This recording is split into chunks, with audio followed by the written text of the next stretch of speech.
and to raise a family. Their service, their love of fellow officers, their love of community, and the sacrifice of law enforcement must not be forgotten. That's why I'm proud to join Congresswoman Julia Letlow of Louisiana to introduce the resolution expressing support for recognizing National Police Week. I'm grateful that over 90 of our House colleagues have joined this effort. The men and women of law enforcement will always be remembered as heroes. Thank you, and I yield back. For what purpose does the gentleman from California seek recognition? To address the House for 1 minute and revise and extend my remarks. Without objection, the gentleman is recognized for 1 minute. Hamas has fired 1,600 rockets into Israel. Each rocket is a war crime, for each was fired solely for the purpose of killing as many civilians as possible.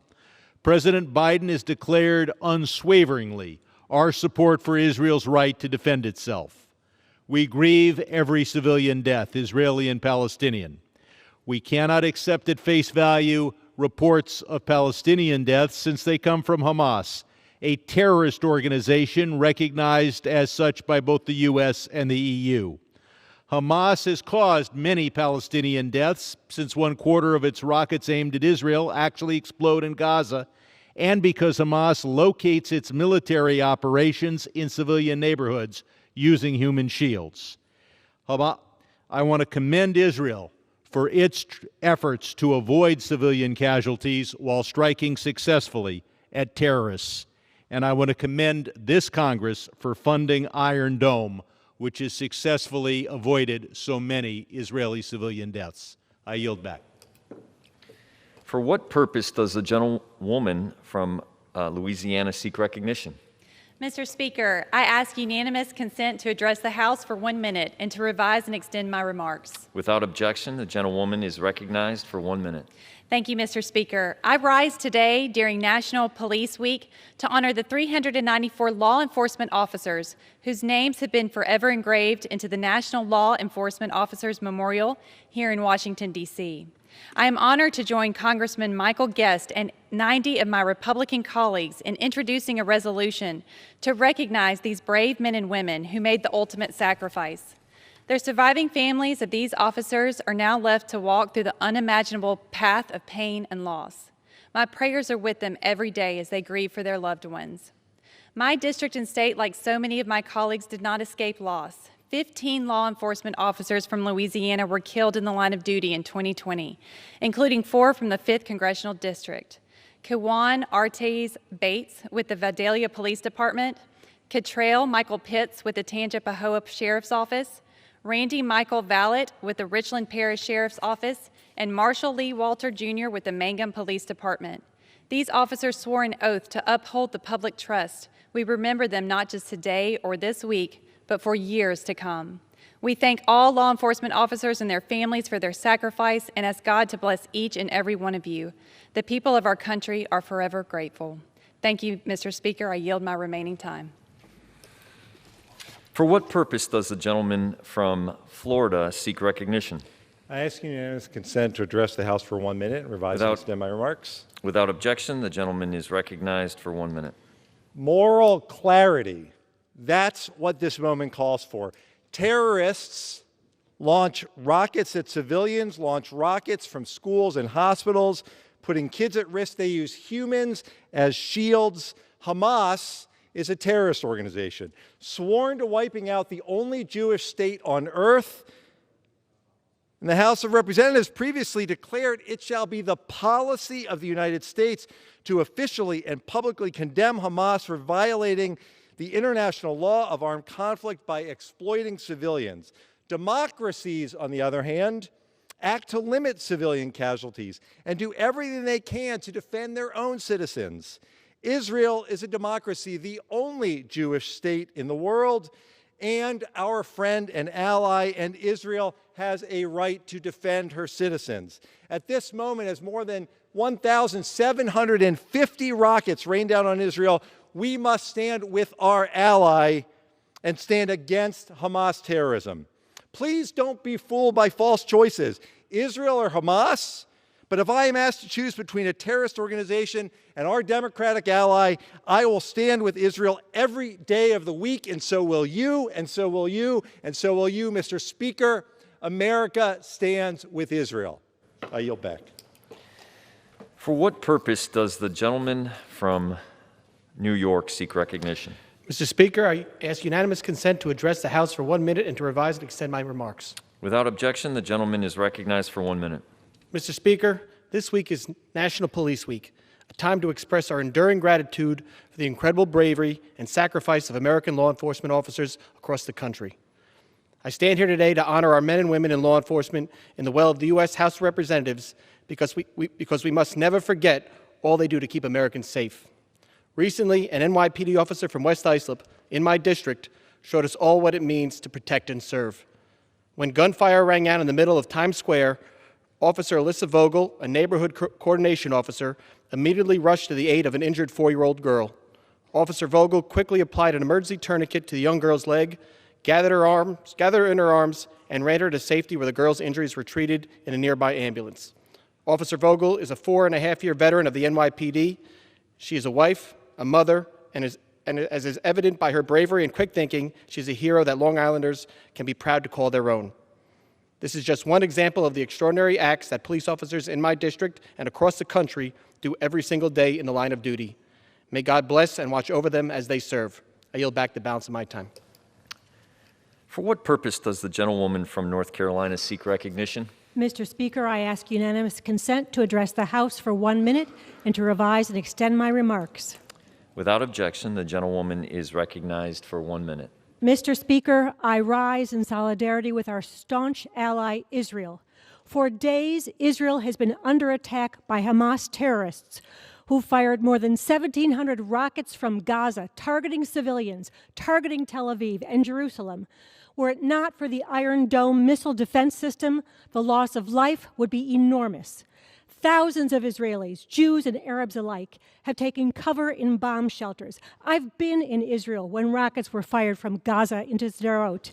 I know the terror of running for cover with sirens blaring overhead, not knowing whether I'd make it in time. My heart goes out to the Israeli people. Yesterday, I attended an IDF briefing.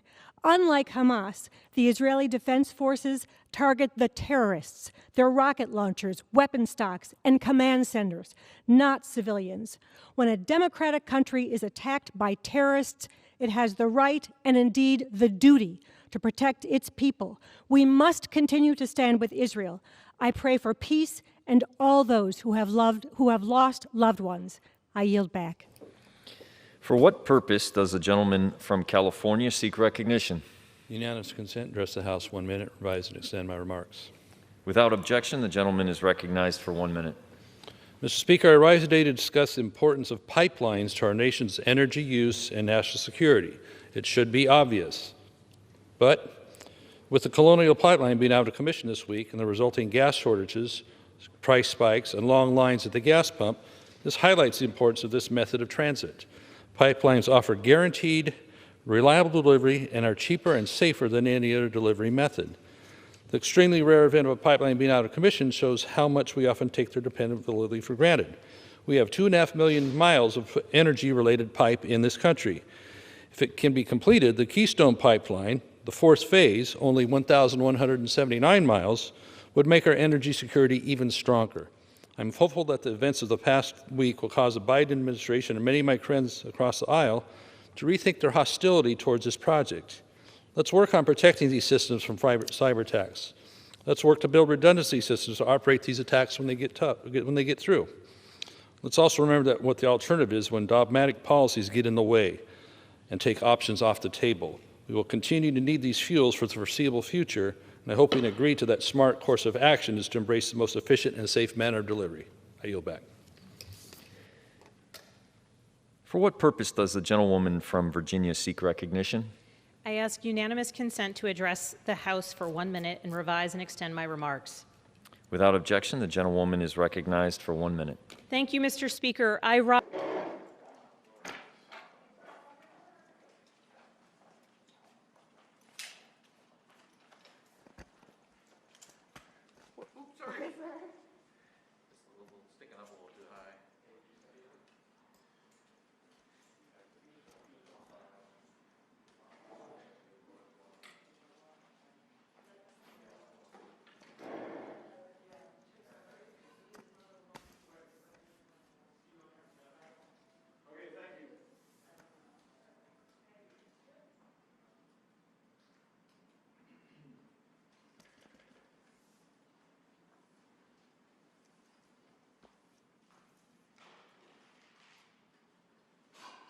country and their fellow Americans. On behalf of the people of Central Virginia and on behalf of a grateful nation, I thank the Capitol Police and the Washington Metropolitan Police for their heroism and their bravery. And I honor the lives and the legacies of those we have lost: Officer Brian Sicknick, Officer Howie Liebengood, Officer Billy Evans, and Officer Jeffrey Smith. Mr. Speaker, I yield back. For what purpose does the gentleman from North Carolina seek recognition? I ask unanimous consent to address this Congress for 1 minute. Without objection, the gentleman is recognized for 1 minute. Mr. Speaker, National Police Week presents a unique opportunity to honor police officers nationwide. In my district, we have great respect for law enforcement, and we honor those who give their lives in the line of duty. Today, I wanted to draw attention to the Law Enforcement Officer Memorial Service being observed this weekend in my hometown of Henderson County. 10 North Carolina officers made the ultimate sacrifice this year in defense of their communities and loved ones. Their memory will never be forgotten. In my district, Deputy Sheriff Ryan Hendricks lost his life in a gunfight this year, bravely protecting his community from harm. His family are personal friends of mine, and my heart goes out to them as we remember his bold sacrifice. I would now call for a moment of silence to honor the 10 North Carolina officers who have lost their lives this year in the line of duty.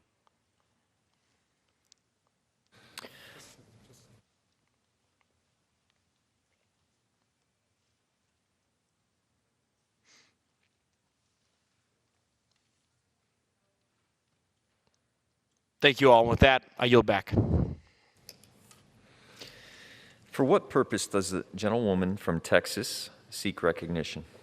Mr. Speaker, I ask for unanimous consent to address the House for 1 minute and to rise and my remarks if necessary.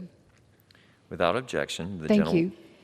Mr. Speaker, I want to congratulate my friend Maria Estrada Campos on receiving the Honorary Doctor of Humane Letters from the University of Houston. Esther has been a trailblazer in public education, a public servant, and a champion for civil rights. After Jeff Davis, now Northside High School, she went to the University of Houston. While raising 4 children of her own, Esther completed her degree and became one of the first bilingual instructors hired by the Houston Independent School District, and later a counselor and an assistant principal, something that was almost unheard of back in the 50s. All of this was nearly unheard of, but she continued on. She retired early from HISD to win a seat on its board of trustees. In Houston, if people were organizing for the betterment of the Latino community, Esther Campos was there. Esther continued her own education and began earning a PhD, but serious family challenges made it impossible for her to finish. We hope that an honorary degree from her alma mater serves as a recognition for all that she has done. Congratulations, Esther. Great work. Felicidades. Bien hecho. Thank you, and I yield back.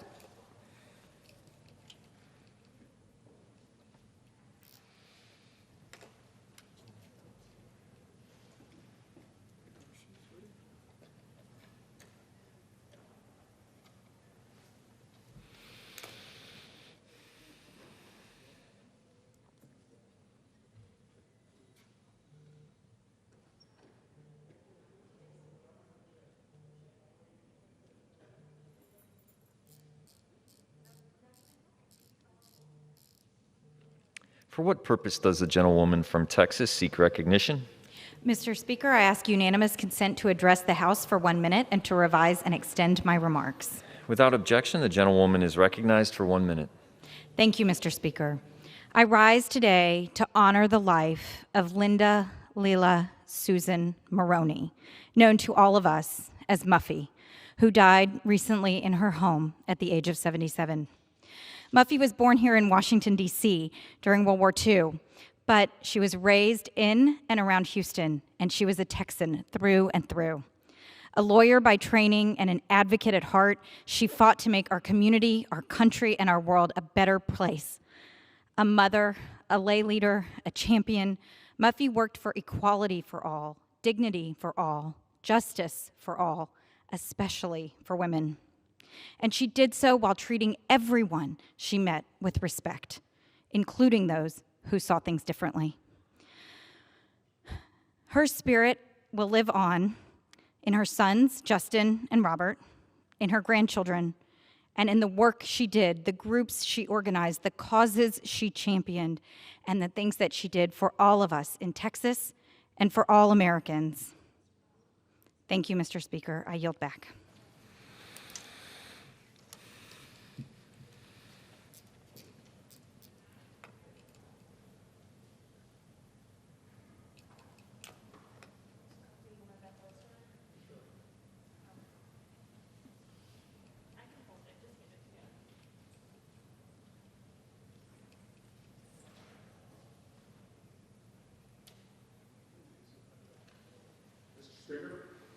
For what purpose does the gentleman from California seek recognition?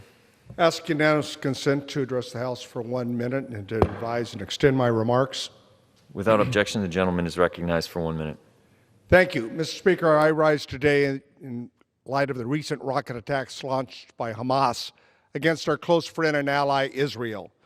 As we all know, those who have visited Israel many times, Israelis like to say they live in a tough neighborhood. It's a volatile region with hostile neighbors. Israeli citizens and children live under the shadow of an everlasting threat of rocket attacks, suicide bombings, and looming violence. Israel is really the only true democracy in the region, and they have a right to defend themselves from attacks, and they must.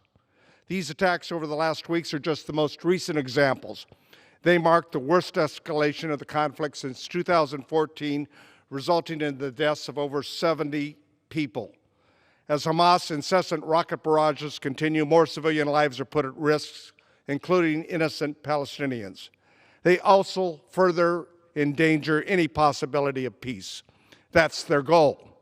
As a key ally in the region and a longtime friend of the United States, we must support Israel's right to defend itself and de-escalate the violence, use our influence to do whatever we can to support our friend. I yield back the balance of my time.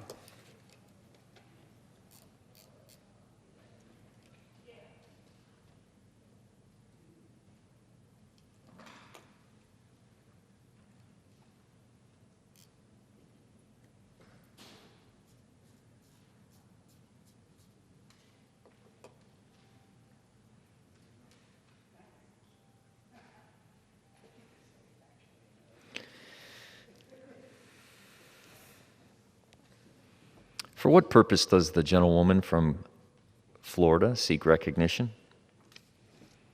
Thank you, Mr. Speaker. I ask unanimous consent to address the House for 1 minute and to revise and extend my remarks. Without objection, the gentlewoman is recognized for 1 minute. Thank you, Mr. Speaker. A 63-year-old grandmother, Leah, was sitting in her house near Tel Aviv. Ido, a 5-year-old boy, was home with his big sister and his mom in a small Israeli city near Gaza.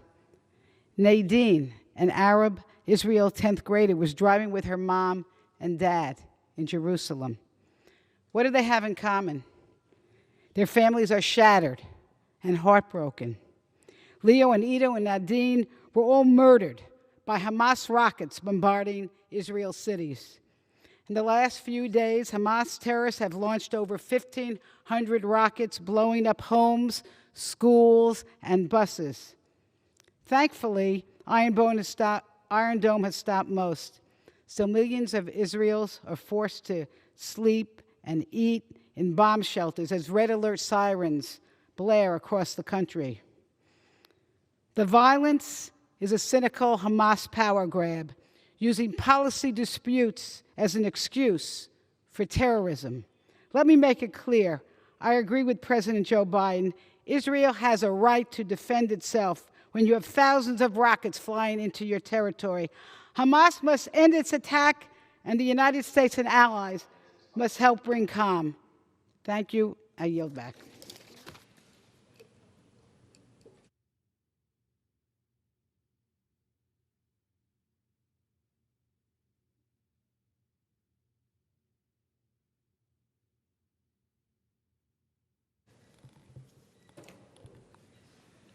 For what purpose does the gentlewoman from Pennsylvania seek recognition? Seek unanimous consent to address the House for 1 minute. Without objection, the gentlewoman is recognized for 1 minute. Thank you, Mr. Speaker. I rise today to recognize the Yeadon Police Department, which recently started the first police community garden in the country as part of an ongoing program to develop positive relationships between police and community members. The garden gives officers and residents an opportunity to meet in a cooperative environment, to open lines of communication and foster understanding. Officers and residents work together in the garden throughout the growing season, and the food grown there is shared with those who work the soil as well as area food banks. They hope to start 6 or 7 more gardens throughout the community. The mayor of Yeadon, Mayor Hepkins, says that his community has seen a decrease in crime during the pandemic and credits police outreach efforts, including the department's reliance on community-oriented policing, outreach to the school district and younger folks, so they look at the police not as enemies, but as allies. I commend Police Chief Anthony Chachi Paparo and Mayor Hepkins for their efforts to improve community policing and to ensure that everyone in the community feels safe. I yield back.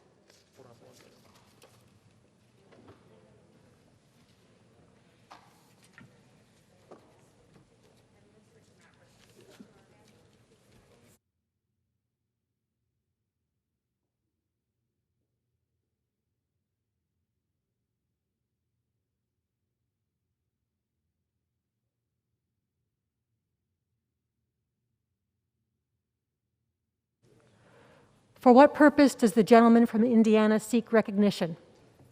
I ask unanimous consent to address the House for 1 minute. Without objection, the gentleman is recognized for 1 minute. Madam Speaker, as the co-chairman of the Congressional Steel Caucus, I was honored last week to help facilitate a letter to the Appropriations Committee. This letter expressed our support for the International Trade Administration and the International Trade Commission, which are incredibly important to the success of the American steel industry and its workforce. The letter encouraged the committee to build on its previous efforts to provide adequate resources to the ITA and the ITC, so they may ensure timely and objective responses to trade, remedy, complaints, and investigations. Their work is essential to upholding our trade laws and ensuring that all American workers can compete on a level playing field. I look forward to continuing to work with the members of the committee and the Steel Caucus to support these agencies and strength of American steelworkers and the manufacturers. Thank you, and I yield back my time.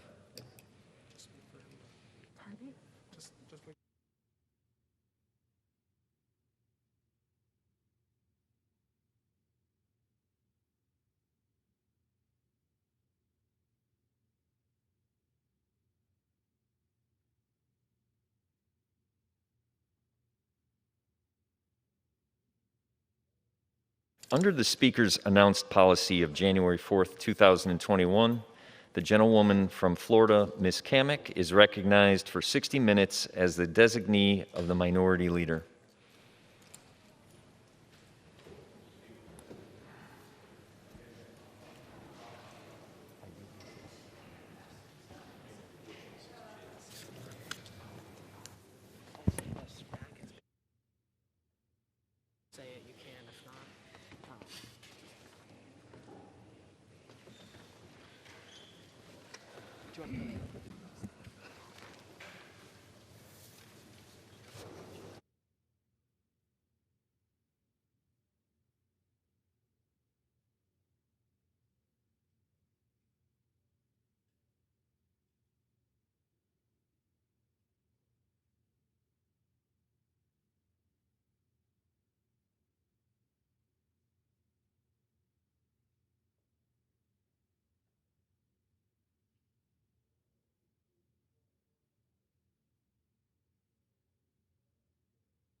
Mr. Speaker, I ask unanimous consent that all members may have 5 legislative days to revise and extend their remarks and submit extraneous materials.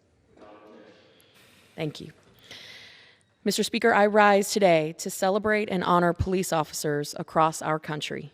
As we commemorate National Police Week, I can't help but to think about the barrage of attacks that our LEOs have come under in recent months and years. Police officers have constantly been vilified by the media and those in left-wing politics for just simply doing their jobs. It is a job that comes with significant challenges and dangers and is often thankless at best. At this time, I'd like to thank my colleagues here today for joining me for this special order to honor our heroes in blue. And I would like to take an opportunity to thank our police officers all across this nation for their work and sense of duty. They walk the beat and meet people at their worst moments, all while maintaining professionalism and a steadfastness to the rule of law. This is a job that affects not only the individual officer, but their entire family. Husbands and wives, sons and daughters worry if their loved one will return home from a shift. This fear is very real and very raw. As the wife to a first responder, I too have felt this fear and dread as my husband Matt drives to a SWAT call-out. Too often, these brave men and women in uniform don't make it back after that shift. They pay the ultimate price for their bravery, and their families are left to pick up the pieces. Just this year alone, we have lost too many brave officers in the line of duty. Today, I will honor them here today by saying each of their names. Their memories and bravery will be recorded in the congressional record and etched into the archives of American history. Their names are as follows.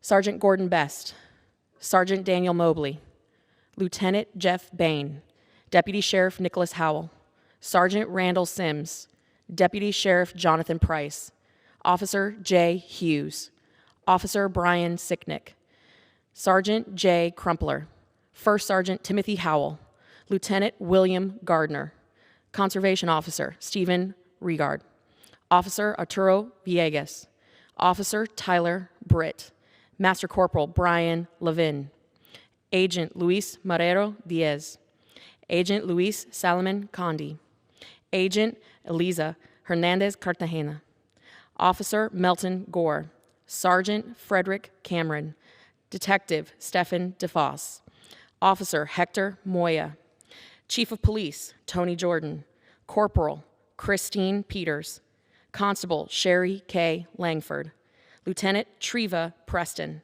Officer Alfred Jimenez, Officer Jerry Hemphill, Sergeant Edward Marcurella, Lieutenant John Reynolds, Officer Joseph Martini, Deputy Sheriff Adam Gibson, Officer Brandon Stalker, Warrants Officer Toby Kaiser, Deputy Sheriff Jacinto Navarro, Officer Byron Shields, Lieutenant Robert Van Zyl, Lieutenant Frank Arnold, Special Agent Wayne Snyder, Captain Michael Garrigan, Lieutenant Juan Rafael Rivera Padua, Deputy Sheriff Frank Gonzalez Halligan, Auxiliary Sergeant Luis Livatino, Director of Field Operations Beverly Good, Sergeant Tommy Cood, Sergeant Jeffrey Smith, Special Agent Robert Meyer, Sergeant William Bratigam, Correctional Officer Juan Llanes, Sergeant Grace Bellamy, Lieutenant Michael Boot, Special Agent Laura Ann Schwartz-Zenberger, Special Agent Daniel Alphin, Detention Officer Robert Perez, Deputy Sheriff Jack Gwynns, Agent Juan Rosado Lopez, Patrolman Darian Girat, Detective Pedro Mejia, Officer Cesar Cibogona, Deputy Sheriff Ross Dixon, Officer Vicky James, Investigator Eddie Hutchinson, Chief of Police Timothy Sheehan, Deputy Sheriff Donald Gilreath, Police Officer Mitchell Penton, Officer Guerrero Guanero, Corrections Officer Taiwio Oble, Major Esteban Ramirez, Deputy Constable Manuel Felipe de Rosa, Sergeant Richard Brown,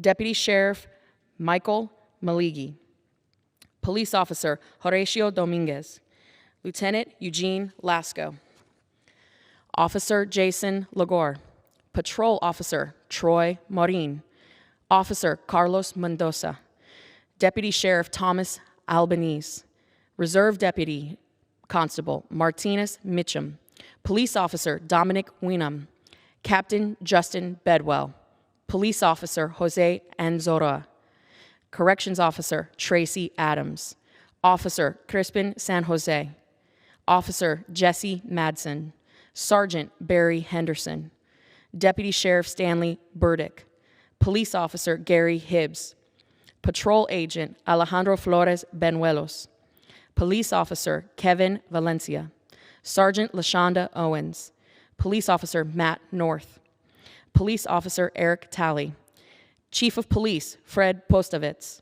Corrections Officer Robert McFarland, Senior Master Trooper Todd Hannikin, Corporal Kyle Davis, Trooper Joseph Gallagher, Sergeant Shane Owens, Reserve Deputy Sheriff James Driver, Trooper Chad Walker, Officer Luis Hernandez, Officer William Evans, Lieutenant James Kowski, Officer Brent Hall, Deputy Sheriff Joseph Gore, Deputy Sheriff Christopher Knight, Sergeant James Smith, Deputy Sheriff Thomas Barnes, Deputy Sheriff Carlos Hernandez, Border Patrol Agent Christopher Simpkins, Detention Deputy Mark Anderson, Officer Jimmy Garcia, Officer David Parday, Deputy Sheriff Terry Dyer, Deputy Sheriff Alexander Goods, Officer Anastasio Psychos, Corporal Keith Heacock, Sergeant Chris Ward, Deputy Sheriff Logan Fox, Officer Christopher Farr, Detective Luca Benedetti, Deputy Sheriff Samuel Leonard, Deputy Sheriff Stephen Jones, Officer Jimmy Inn. And I would also be remiss if I didn't mention our canine officers that also gave their life in the line of duty. Canine Figo, Canine Riley, Canine Luna, Canine Joker, Canine Cosmo, and Canine Django. Please join me in a moment of silence to remember these heroes.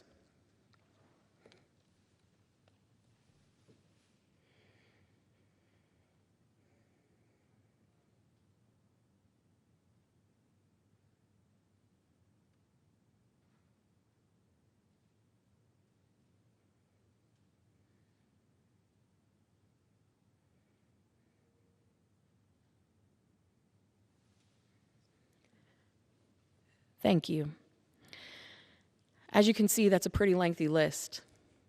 And I hope that even though I may have mispronounced some of their names, that their families seek comfort in knowing that their names will forever be remembered. Again, these are just some of the heroes that we have lost this year.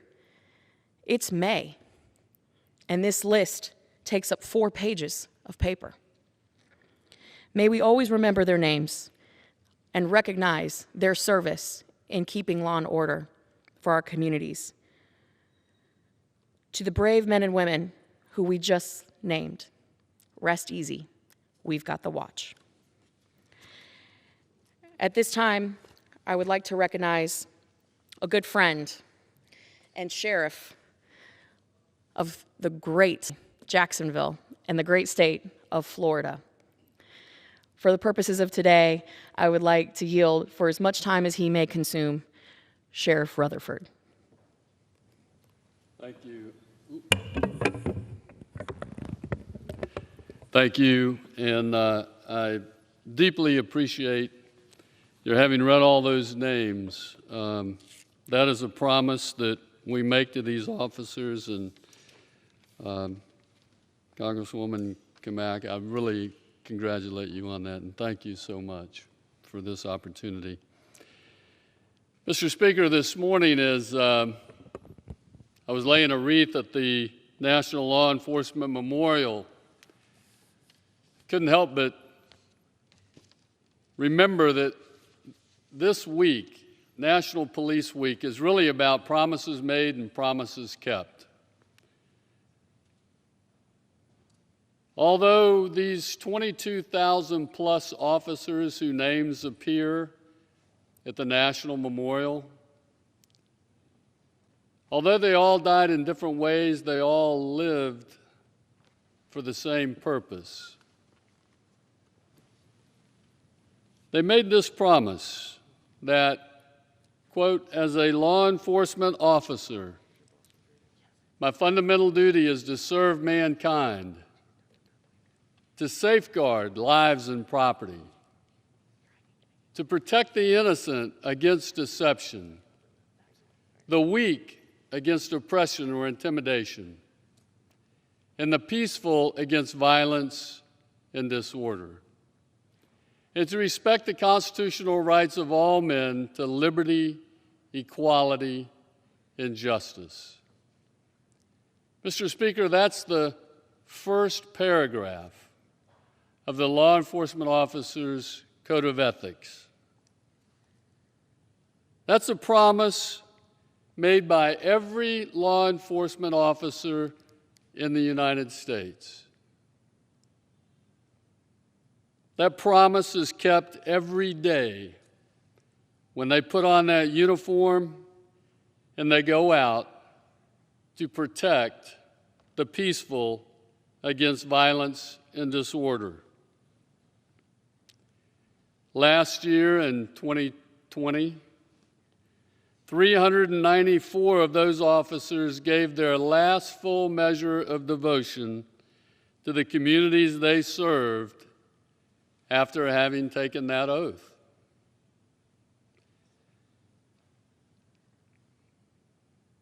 They kept their promise.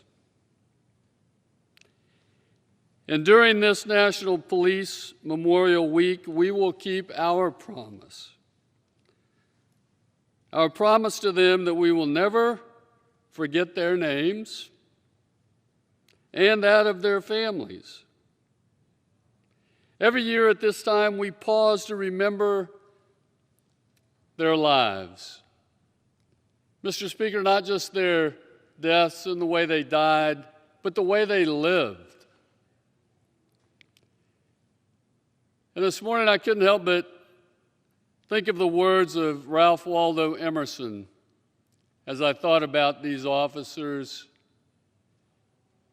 And he wrote that the purpose in life is not to be happy. It's to be useful, to be compassionate, to be honorable, and to have it make some difference that you live and that you lived well. Those 22,000 names, more than 22,000 names, that are on those memorial walls over there, those men and women lived well. Their names will never be forgotten. Their names are on the wall at the National Law Enforcement Memorial, 113 of them from my district.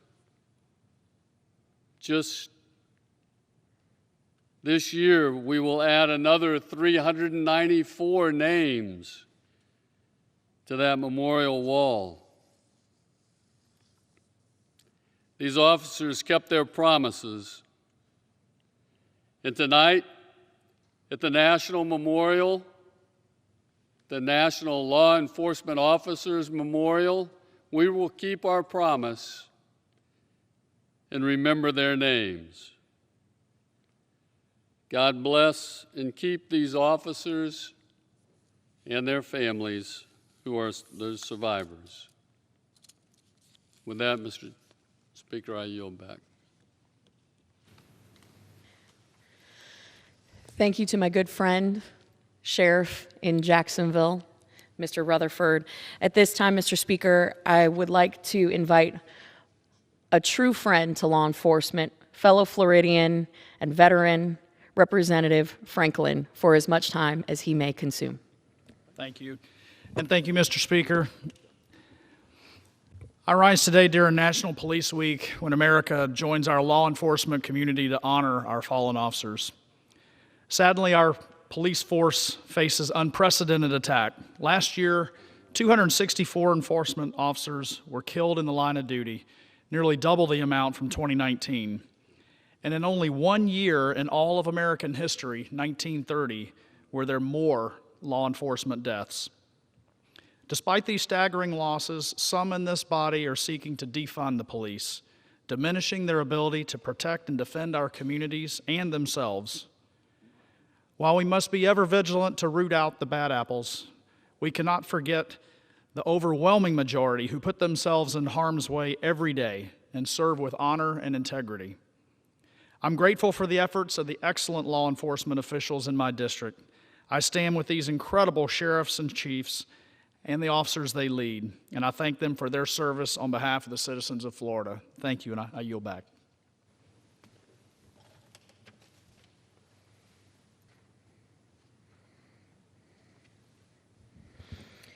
At this time, and thank you to the gentleman from Florida.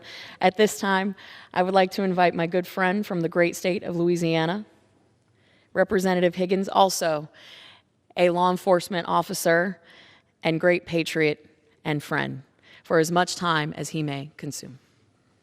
I thank the gentlelady, my friend and colleague. Thank you, Mr. Speaker. Mr. Speaker, to be a police officer, it's not something we do. It's someone that we are.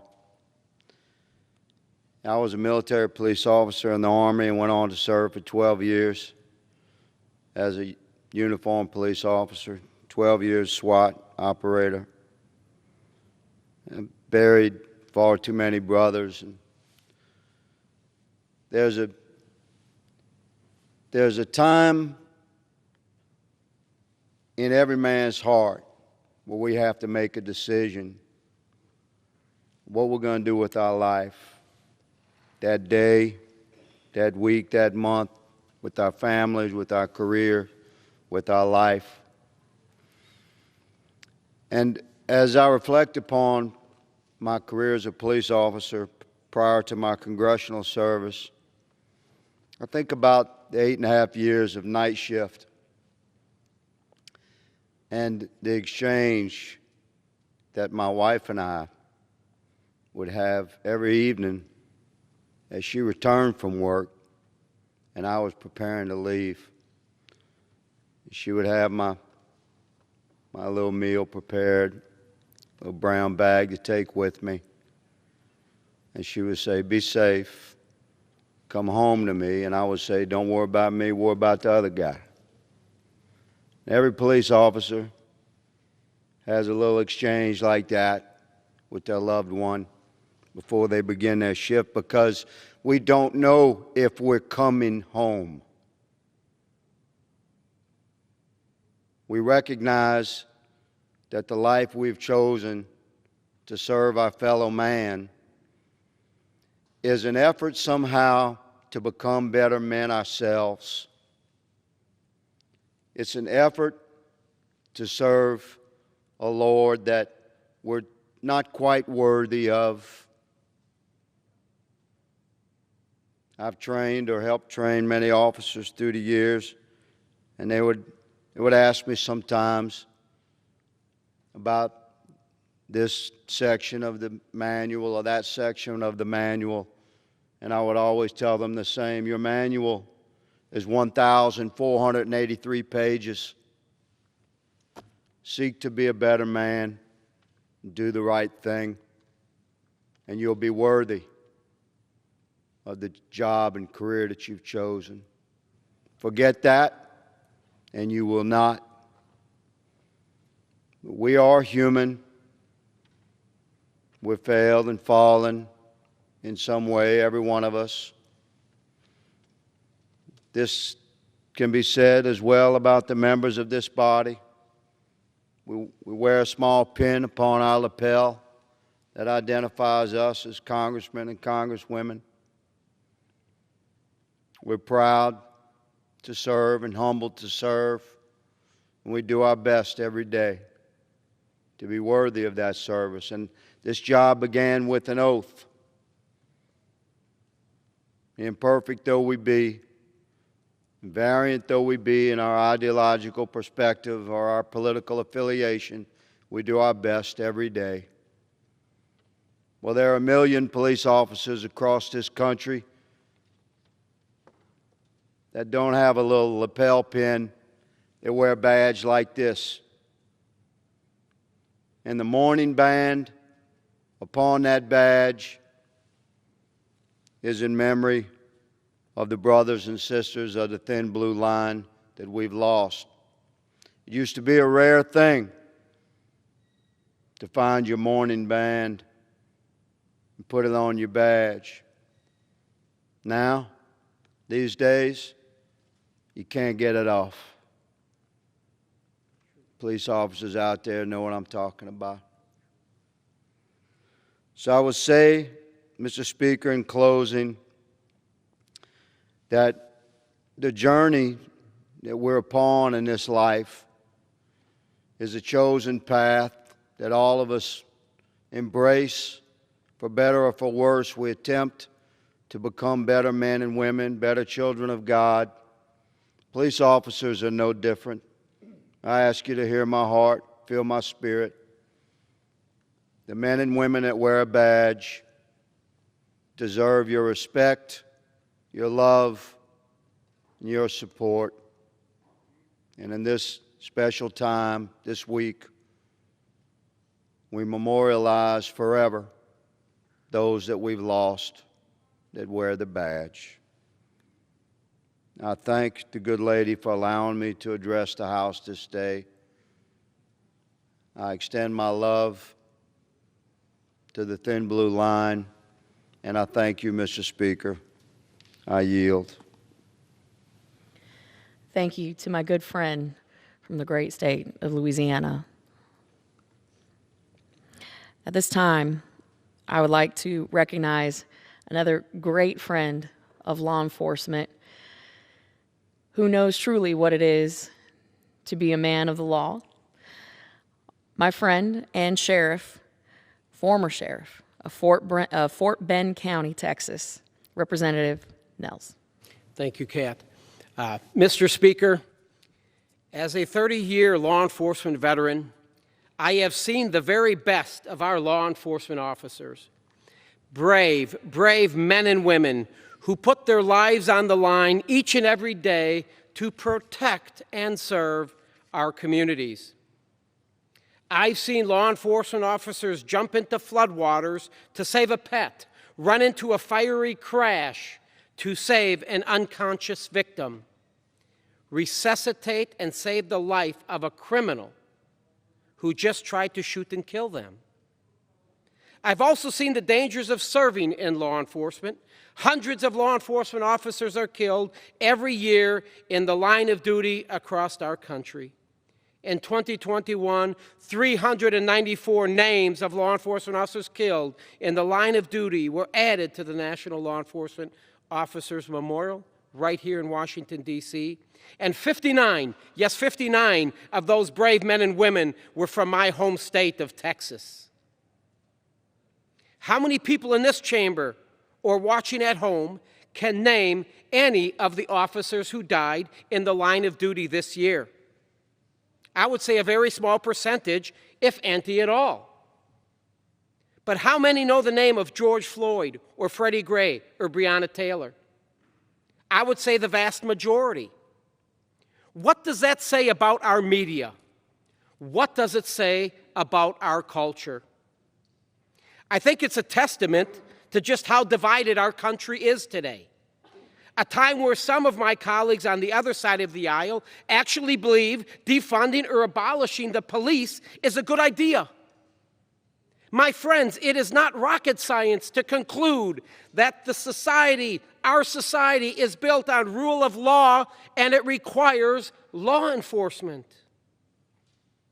Rather than recognize the bravery and service of the over 800,000 law enforcement officers in this country who do their job honorably, the far left has sought to demonize and defund our law enforcement based off the actions of a few who have failed to uphold their oath. Their hateful rhetoric has led to violence and destruction in cities across our country, and we saw it in Seattle, Minneapolis, Portland. City blocks burned, businesses destroyed, and lives ruined forever. And when faced with this violence in the streets, the far left doubled down on their hateful anti-law enforcement rhetoric and encouraged even more destruction. It may come to a surprise to many, but there are over 10 million, yes, 10 million arrests in our country every year. Most Americans never hear a word about the millions of arrests that happen without incident. And why is that? Because it doesn't sell headlines. It doesn't sell headlines, and it doesn't fit the left narrative. Darian Jarrett of New Mexico, Chris Ward of North Carolina, James Smith of Iowa, and Chad Walker from the great state of Texas. Know their names? I'm sure you don't, because their death didn't fit the left's narrative or sell headlines. All four of them were murdered in the line of duty for just trying to protect their communities. Are their years of service or sacrifice not worthy of remembrance or recognition? The media doesn't seem to think so. But the Republican Party, we stand with law enforcement, we support law enforcement, we celebrate law enforcement, we are the party of law enforcement. That's why I'm proud to stand here today as a 30-year law enforcement veteran during National Police Week to say to all my brothers and sisters in blue, we got your back. I yield back. Thank you to our sheriff from the great state of Texas. I appreciate your remarks, and thank you for your service, not just to Fort Bend, but to the great state of Texas and our country. Thank you. At this time, I would like to recognize my good friend from the wonderful state of Iowa, who may be the smallest in stature in our conference, but has the biggest heart. And at this time, I would like to recognize Representative Miller Meeks for as much time as she may consume. Thank you, Mr. Speaker, and thank you to my good friend from Florida, Representative Kamek, the spouse of an incredible first responder, for yielding me time to speak this evening. This week is National Police Week, and it's excellent time to say thank you to the heroic men and women who put their lives at risk every day to keep us safe. These officers and their families have sacrificed so much to serve others that we must be doing more to keep them safe, well-funded, and supported. This past year has been challenging for all of us, but our police officers have been hit especially hard. Imagine what we have gone through with the pandemic, but being a police officer and first responder during these difficult times. Many of my colleagues have called to reform, defund, and even abolish police departments. While I do believe that our policing system is in need of serious bipartisan and common sense reforms, I will never support defunding or abolishing the police. Those calling for defunding or abolishment of the police as serious policy are flat out wrong. Our communities need police to stay safe, they must be fully funded, and they deserve our respect and gratitude. Defunding or abolishing the police would make our communities less secure and more vulnerable to criminal activity, putting all of our families at risk. We must produce constructive ways to reform and improve our policing system, not strip departments of critical funding for training, equipment, community engagement programs, and body cameras. To reform our police system, we should focus on real solutions, like empowering police chiefs to fire bad cops and improving police training and accountability in line with best practices, similar to the reforms I proudly supported as a state senator in Iowa. And earlier today, I signed on as a co-sponsor to the bipartisan Defund Cities That Defund the Police Act. Introduced by Representatives Fitzpatrick, Golden, Stauber, and Lamb, this piece of legislation would prevent jurisdictions that defund the police from receiving certain federal grants, stopping specific federal taxpayer dollars from bankrolling jurisdictions that intentionally make their communities less safe. Under this legislation, any jurisdiction that chooses to defund the police is choosing to defund themselves of federal assistance. Municipalities around the country that wish to defund or abolish the police will only harm their communities. America does not need to defund or abolish the police. We need to fund and support law enforcement. It's interesting to me and ironic that here I am in this building as a U.S. Congresswoman, and my first tour of this building and the White House was my brother, who was a Secret Service agent in this city. We especially need to honor our fallen police officers, including Iowa State Patrol Officer Jim Smith, U.S. Capitol Police Officers Sicknick, Evans, Liebengood, Green, and Smith. And we also need to honor the self-sacrifice of Officer Goodman. Police officers are true public servants and protectors of our community who deserve our respect and appreciation. I am proud to back the blue this week and every week. Thank you, Congresswoman Kamek, for your fierce advocacy for our police officers and for organizing tonight's special order. I yield back my time. Thank you to my great colleague and friend from the state of Iowa. Mr. Speaker, during this National Police Week, we have highlighted many officers who have met the call of duty with courage and unmatched service. Two such officers I would like to highlight today are from my district.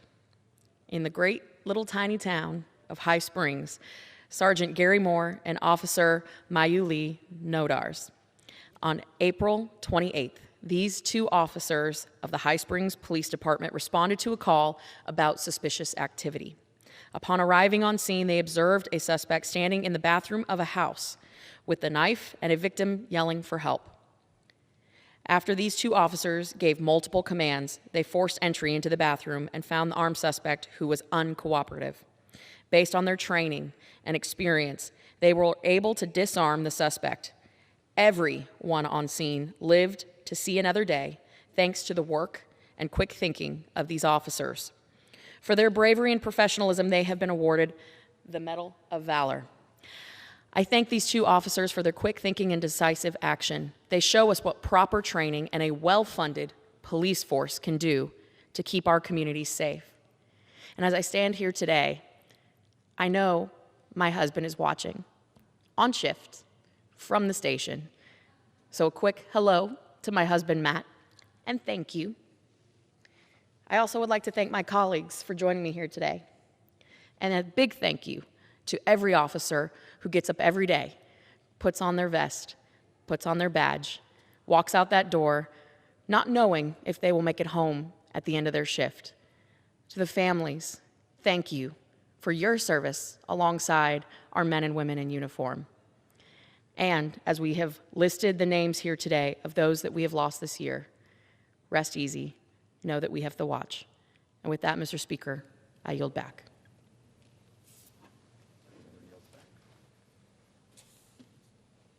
One more time. The gentlewoman yields back. Under the Speaker's announced policy of January 4th, 2021, the gentleman from Wisconsin, Mr. Pocan, is recognized for 60 minutes as the designee of the Majority Leader. Thank you very much, Mr. Speaker. I ask unanimous consent that members have 5 legislative days to revise and extend their remarks and include extraneous material on the subject of this special order. Without objection. Thank you very much, Mr. Speaker. Today's special order hour is not just about the violence that has occurred in the last week in Israel and Palestine.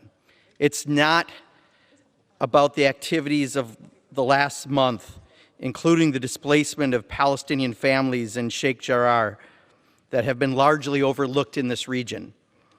But in many ways, it's about what's happened over the last year, the last decade, the last several decades that has dehumanized and violated the human rights of too many people in this important region. No one should have to face the reality of missiles shot at them. Hamas is causing great danger to the very people it purports to want to protect in Gaza by doing so, and those missile attacks should be condemned. But that doesn't make it a both sides issue. We must acknowledge and condemn the disproportionate discrimination and treatment that Palestinians face versus others in this region. No one should suffer the loss of life, liberty, or dignity that the Palestinian people have suffered under the Netanyahu and previous administrations in Israel during the 50-year occupation of the West Bank.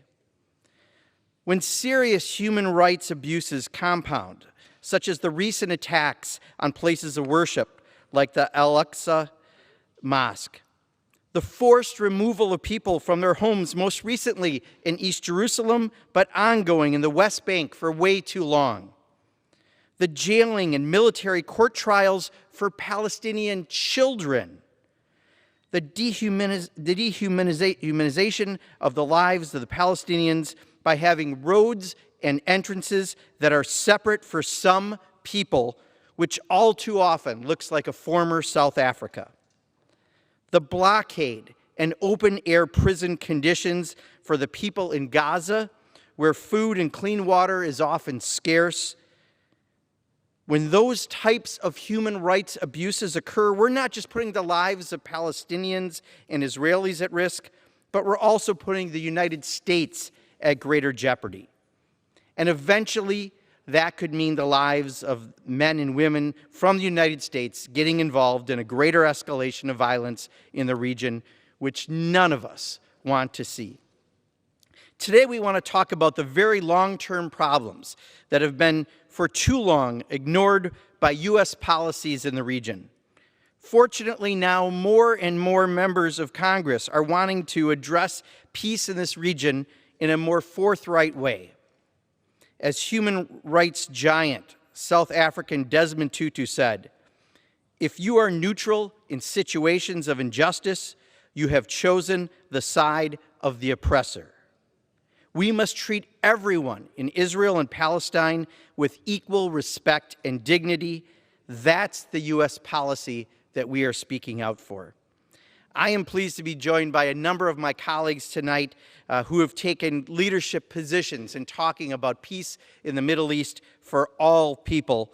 And I would like to now yield 5 minutes to my colleague from Michigan, the first Palestinian American to serve in Congress, Congresswoman Rashida Tlaib. Thank you so much, Mark. I'm actually, I believe, the second. But I am the only Palestinian American member of Congress now, and my mere existence has disrupted the status quo. I am so personal for me. I am a reminder to colleagues that Palestinians do indeed exist, that we are human, that we are allowed to dream. We are mothers, daughters, granddaughters. We are justice seekers and are unapologetically about our fight against oppressions of all forms. And colleagues, Palestinians aren't going anywhere no matter how much money you send to Israel's apartheid government. If we are to make good on our promises to support equal human rights for all, it is our duty to end the apartheid system that for decades has subjected Palestinians to inhumane treatment and racism. Reducing Palestinians to live in utter fear and terror of losing a child, being indefinitely detained or killed because of who they are, and the unequal rights and protections they have under Israeli law. It must end. One of Israel's most prominent human rights organizations, B'Tselem, has declared Israel an apartheid state. Human Rights Watch recently recognized it too. This is what Palestinians living under Israel's oppression have been telling us for decades. I have been told by some of my colleagues who dispute the truth about segregation, racism, and violence in Israel towards Palestinians that I need to know the history. What they mean, unintentionally or not, is that Palestinians do not have the right to tell the truth about what happened to them during the founding of Israel. They are, in effect, fact, they erase the truth about ethnic cleansing of Palestinians in Israel that some refer to as the Nakba, our catastrophe. As Palestinians talk about our history, know that many of my black neighbors, indigenous communities, may not know what we mean by Nakba, but they do understand what it means to be killed, expelled from your home, land, made homeless, and stripped of your human rights. My ancestors and current family in Palestine deserve the world to hear their history without obstruction. They have a right to be able to explain to the world that they are still suffering, still being dispossessed, still being killed as the world watches and does nothing. As Peter Beinart, an American of Jewish faith, writes, quote, "When you tell a people to forget its past, you are not proposing peace. You are proposing extinction. The Palestinian story is that of being made a refugee on the lands you called home. We cannot have an honest conversation about U.S. military support for the Israeli government today without acknowledging that for Palestinians, the catastrophe of displacement and dehumanization in their homeland has been ongoing since 1948. To read the statements from President Biden, Secretary Blinken, General Austin, and leaders of both parties, you'd hardly know Palestinians existed at all. There has been no recognition of the attack on Palestinian families being ripped from their homes in East Jerusalem right now, or home demolitions. No mention of children being detained or murdered. No recognition of a sustained campaign of harassment and terror by Israeli police against worshipers, kneeling down and praying and celebrating their holiest days in one of their holiest places.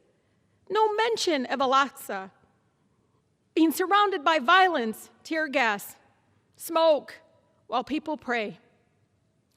Can my colleagues imagine if it was their place of worship filled with tear gas? Could you pray as stun grenades were tossed into your holiest place? Above all, there has been absolutely no recognition of Palestinian humanity.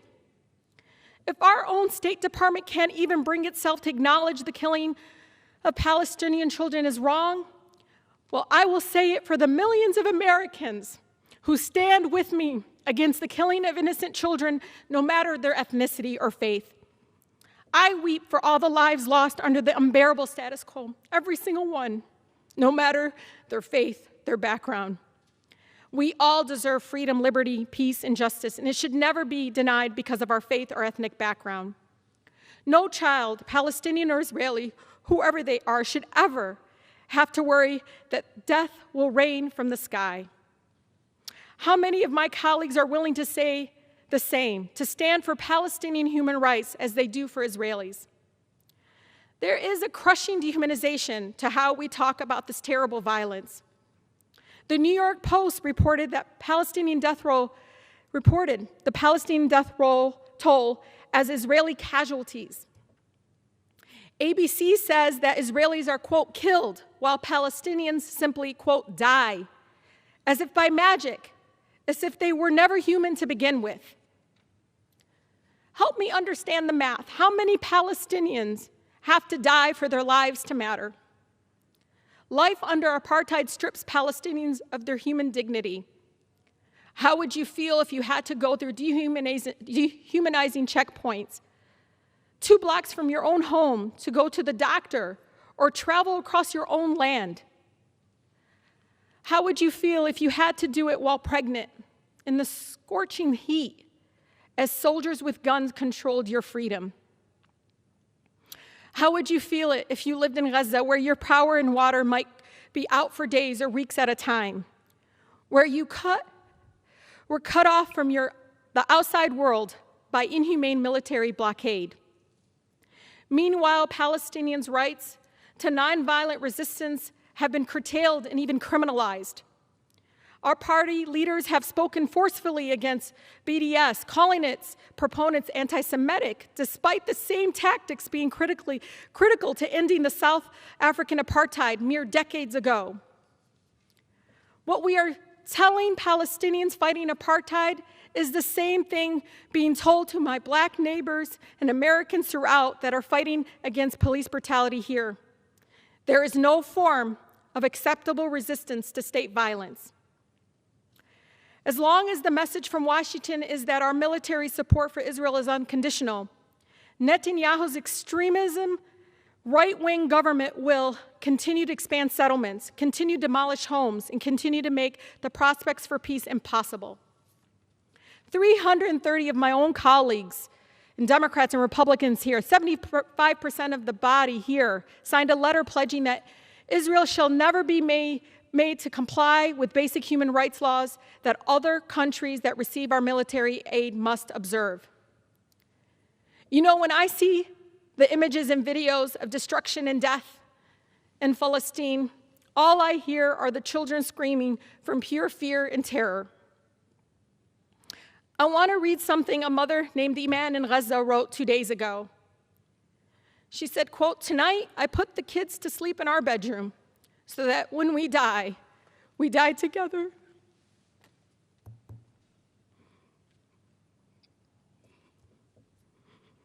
And no one would live to mourn the loss of another one. The statement broke me a little more because of my country's policies and funding will deny this mother's right to see children live, her own children live without fear and to grow old without painful trauma and violence. We must condition aid to Israel on compliance with international human rights and end the apartheid. We must, with no hesitation, demand that our country recognize the unconditional support of Israel has enabled the erasure of Palestinian life and the denial of the rights of millions of refugees and emboldens the apartheid policies that Human Rights Watch has detailed thoroughly in their recent report. I stand before you not only as a Congresswoman for the beautiful 13 districts strong, but also as a proud daughter of Palestinian immigrants and the granddaughter of a loving Palestinian grandmother living in the occupied Palestine. You take that and you combine it with the fact that I was raised in one of the most beautiful, blackest cities in America, a city where movements for civil rights and social justice are birthed, the city of Detroit. So I can't stand here. I can't stand silent when injustice exists, where the truth is obscured. If there's one thing Detroit instilled in this Palestinian girl from Southwest, it's you always speak truth to power even if your voice shakes. The freedom of Palestinians is connected to the fight against oppression all over the world. Lastly, to my city in Palestine, Ashanik, Anawak of Hannah, I stand here because of you. Thank you. I yield back. Thank you very much, Representative Tlaib, for your very personal words about the situation in Palestine. Next, I would like to yield 5 minutes to my colleague, the Pride of Minnesota, Representative Ilhan Omar.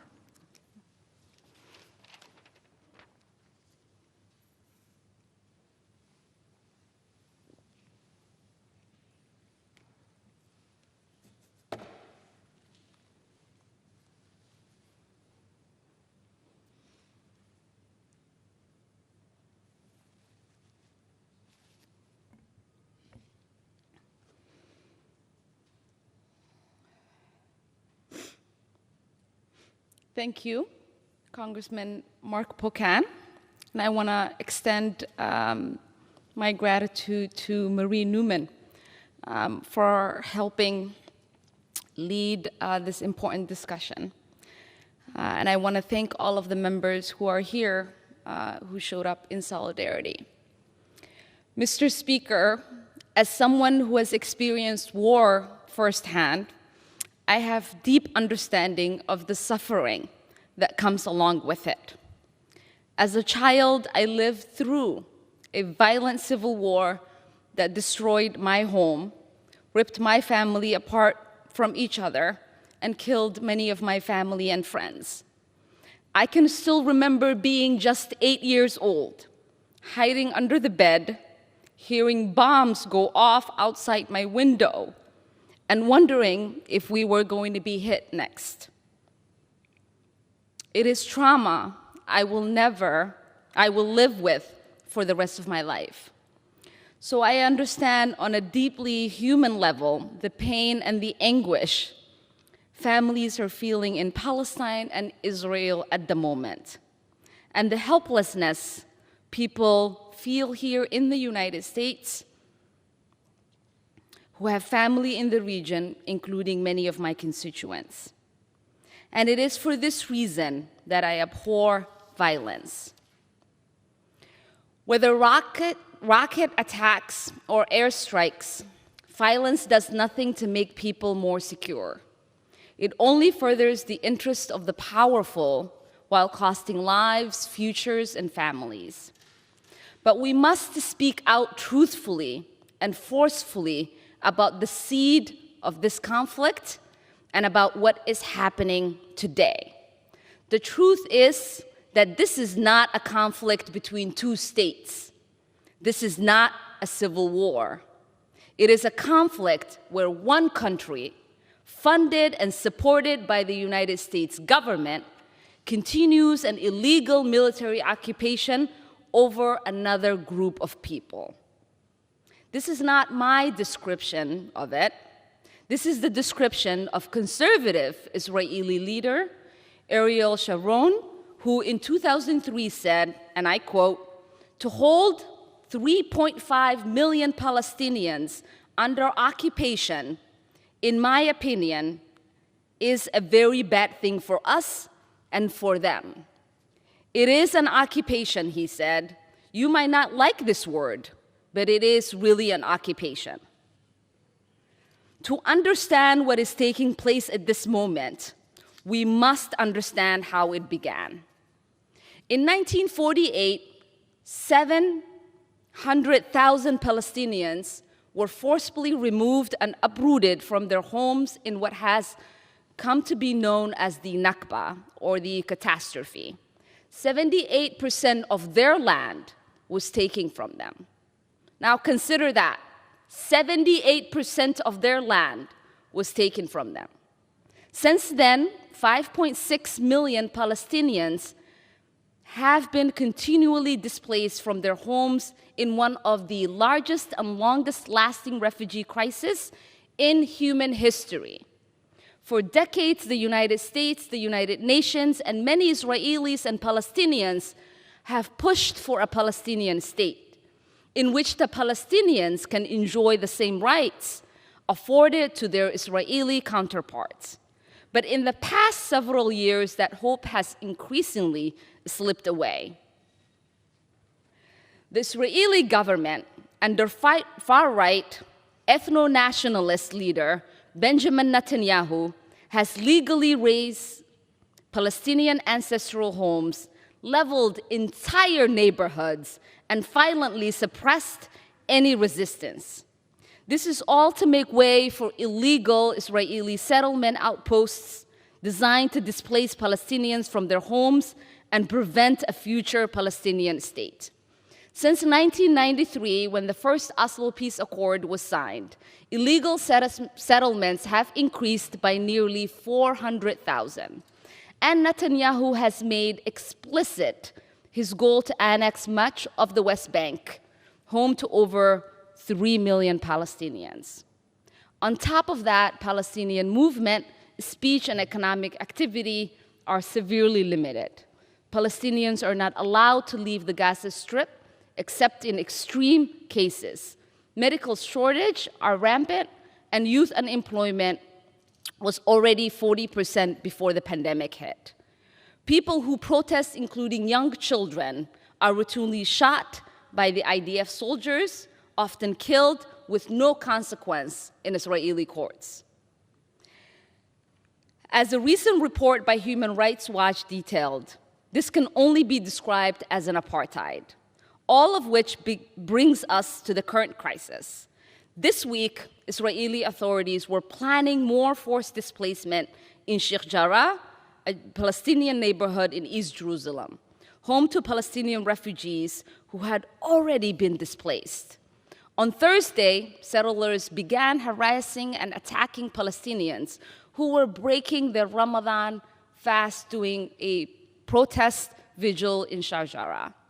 The deputy mayor of Jerusalem joined to mock Palestinians, saying to one protester, and I quote, "Did they take the bullet out of your ass? It is a pity it didn't go here," pointing to his head. Then, on the last Friday of the holy month of Ramadan, Israeli military forces stormed Al-Aqsa Mosque, one of the holiest sites in Islam, firing stun grenades, tear gas, and rubber bullets. Over 300 people were injured, 200 of them were hospitalized. What happened next is well known. Hamas fired rockets into Israel, which has taken the lives of 6 Israelis. And the Israeli military launched airstrikes into Gaza, targeting civilian buildings, which have already killed 69 people, including 16 children. Let me be clear. Every single death in this conflict is a tragedy. Every rocket and bomb that targets civilians is a war crime. I feel the pain of every child who's forced to hide under their beds because they fear for their life, and every parent who deals with that anguish. And I wish we as a nation treated that pain equally. But right now we are not. And instead of condemning blatant crimes against humanity and human rights abuses, many members of Congress have instead fallen back on a blanketed statement defending Israel's airstrikes against civilians under the guise of self-defense, without even a mention of the children getting killed, much less what happened at Al-Aqsa or in Sharjah. When the 15-member United Nations Security Council proposed a resolution this week calling on the Israeli government to cease settlement activities, demolition and eviction, and urging general restraint, the United States reportedly blocked it from happening. We are currently blocking the United Nations Security Council from calling on ceasefire. And to this day, we as members of Congress have not had yet a hearing or a briefing on this conflict, or gotten answers on whether our weaponry or money is being used to commit human rights abuses. So I must ask, when we defend Israeli citizens' right to peace and security, how can we at the same time ignore the 5 million Palestinians living under occupation? When we say that Israel has the right to self-defense, how can we ignore the home demolitions, settlement violence, and forced annexation of Palestinian land that is happening?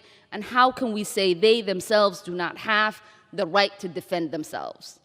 How can we pay lip service to a Palestinian state yet do absolutely nothing to make that state a reality while the Israeli government we fund tries to make it impossible? I will end with this. Today is Eid, the final day of Ramadan, one of the joyous days in the Muslim calendar. And while I would rather be spending it with my family, I know there are families who are mourning the death of their children because of this. And I owe it to them to speak out on their behalf. So I am here today to stand for our common humanity, to say that every child deserves a life free of violence and oppression. Every child deserves advocates for their humanity, for their safety, and for their security. And it should not be controversial to say the same for Palestinian children. Eid Mubarak. Thank you, and I yield back. Thank you very much, Representative Omar, for those words. As we speak, it was just announced a little while ago that the Israeli military was going into Gaza. It's not clear if it's going after rocket attacks or Hamas leaders or what is happening. but that's happening at this very moment. The next person I'd like to yield to is someone who is a senior member, a very powerful member of this Congress, the person who is the chair of the Defense Subcommittee on the Appropriations Committee, and a lifelong advocate for equality for Palestinians and Israelis, Representative Betty McCollum. Mr. Speaker, I want to thank my colleague, Mr. Pocan, for his kind remarks and for being one of the organizers for tonight's special order. Tonight, I'm here to condemn violence. I'm here to speak out in support of human rights, political rights, and peace. For days, Hamas and extremists in Gaza have been firing rockets into Israel that have caused death, destruction, and fear among Israeli citizens. I condemn Hamas's actions. These attacks must stop. For 45 years, Israel has been enforcing a brutal military occupation in the West Bank that has terrorized Palestinian families. And I condemn Israel's occupation of Palestine. Israel's occupation must end. What we are witnessing in Israel, East Jerusalem, Gaza, and the West Bank, they're the bitter fruits of discrimination that has empowered Jewish extremists and Palestinian extremists. People seeking justice, equality, and peace and opportunity are sidelined, they're silenced, and they're dismissed. We are witnessing the all too familiar cycle of violence between Israel and Hamas. And today, we are witnessing Israeli cities at war. Israeli citizens are attacking each other. Israeli citizens who are Jewish and Palestinian are fighting each other. Adding to this hatred, the Israel nation-state law and other structural policies of discrimination that treat Palestinians as second-class citizens. Now, I want to be clear. Israel has the right to have their security, and it must be able to defend itself against rockets. But Palestinians have universally recognized human rights, rights that are not recognized under Israeli military occupation. Palestinians have become people without a nation. Palestinians have no government to defend them when they seek justice when their children are abused or tortured by Israel military security forces. Palestinian families cannot defend themselves when Israeli bulldozers destroy their homes and turn their lands over to Jewish settlers. Israel is an ally of the United States, and Congress supports Israel by providing military aid. And I vote for that aid package. The Iron Dome missile defense system that's stopping Hamas rockets is funded out of the Defense Appropriations Subcommittee, which I chair. And I support funding for Iron Dome, and it will be in the bill that I write this year. However, Congress sends $3.8 billion to Israel in the form of military aid to be unrestricted and unconditioned, no limits. Proponents of this unrestricted aid to Israel wrote to the Appropriations Committee, and I quote from their letter, "U.S. support of Israel makes the region safer and bolsters diplomatic efforts at achieving negotiated two-state solution, resulting in peace and prosperity for both Israelis and Palestinians." To those who support that statement, here are the facts. There are no diplomatic efforts to achieve a two-state solution. The Prime Minister of Israel has repeatedly stated he is committed to annexing Palestinian lands. There is no peace for Palestinians in East Jerusalem or the West Bank. There is an Israel military occupation that abuses and tortures Palestinian children, demolishes Palestinian homes, and steals Palestinian land. The unrestricted, unconditioned $3.8 billion in annual U.S. military aid it gives a green light to Israel's occupation of Palestine because there is no accountability and there is no oversight by Congress. This must change. Not $1 of U.S. aid to Israel should go towards the military detention of Palestinian children, the annexation of Palestinian lands, or the destruction of Palestinian homes. I support everyone's universal human rights, including Palestinian rights, to live in freedom, to live with equality, with security, with opportunity. I want peace for the people of Israel and the people of Palestine, and I'm willing to do my part to work for justice. Rockets fired from Gaza must stop. The eviction of Palestinian families from East Jerusalem must stop. The burning of synagogues and Arab businesses must stop. And the right-wing extremists that chant, "Burn the Arabs," well, that must stop too. There is enough hate, there is enough blame to go around. And this conflict will not end until there's responsible leadership on both sides. Peace will not take root until the United States stands up for human rights and security for all people. And that includes human rights and security for the Palestinian people. The Biden administration must work for peace and direct some tough love to the Israeli government and to the Palestinian Authority. End the violence, end the discrimination, end the occupation. Israel deserves security, and Palestinians deserve self-determination and freedom. And tonight, no child should go to bed under the constant fear of violence. We should all want every Israeli, every Palestinian child to live with peace, opportunity, hope for the future. And that's what I'm working to achieve with my colleagues. So I thank you, and I yield back to Congressman Pocan. Thank you very much, Representative McCollum, for those words. May I inquire how much time we have remaining?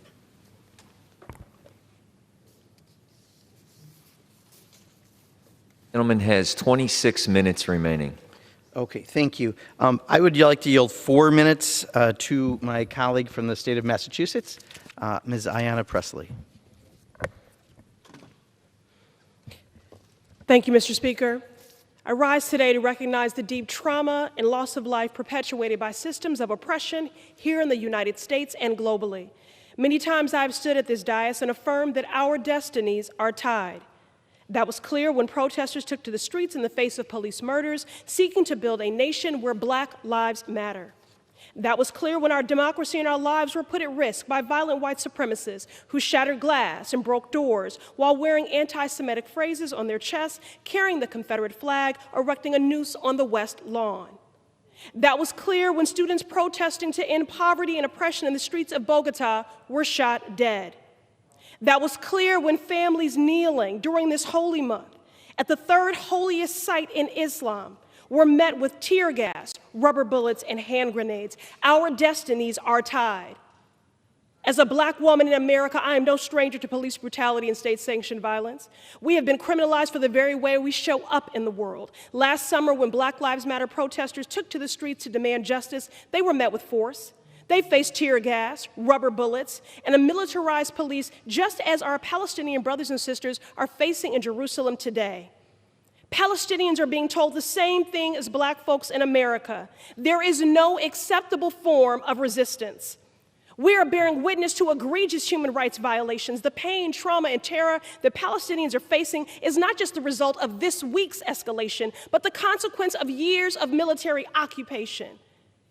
In Sheikh Jarrah, the Israeli government is violently dispossessing yet another neighborhood of Palestinian families from homes they have lived in for decades. We cannot stand idly and complicitly by and allow the occupation and oppression of the Palestinian people to continue. We cannot remain silent when our government sends $3.8 billion of military aid to Israel that is used to demolish Palestinian homes, imprison Palestinian children, and displace Palestinian families. A budget is a reflection of our values.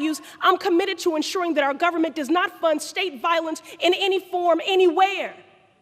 Many say that conditioning aid is not a phrase that I should utter here, but let me be clear. No matter the context, American government dollars always come with conditions. The question at hand is, should our taxpayer dollars create conditions for justice, healing, and repair? Or should those dollars create conditions for oppression and apartheid? Now, while I hold space, due space for the storied history and unique lived experiences On the ground globally, there is a through line here. And whether we are talking about the militarization of our communities or weapons of war, the question is the same. If our budgets are a statement of our values, what do we value? Whose lives do we value? We have seen footage of Israeli and Palestinian children huddled fearfully while rockets blanket their homeland. No child should live in fear. No child should grow up in the midst of a conflict that robs them of a childhood, and Palestinian children do not have the same protections afforded to them. Without the U.S. exerting pressure on Israel to de-escalate, the explosive situation in Jerusalem is igniting further violence, not just in the city, but beyond. It is clear there is a grave asymmetry of power here. Palestinians do not have a sovereign state and the protections that come with it. Following forceful violence against the Palestinians simply seeking to remain in their family homes, militant groups in Gaza have launched rockets at Israeli cities, resulting in 7 deaths, including a child.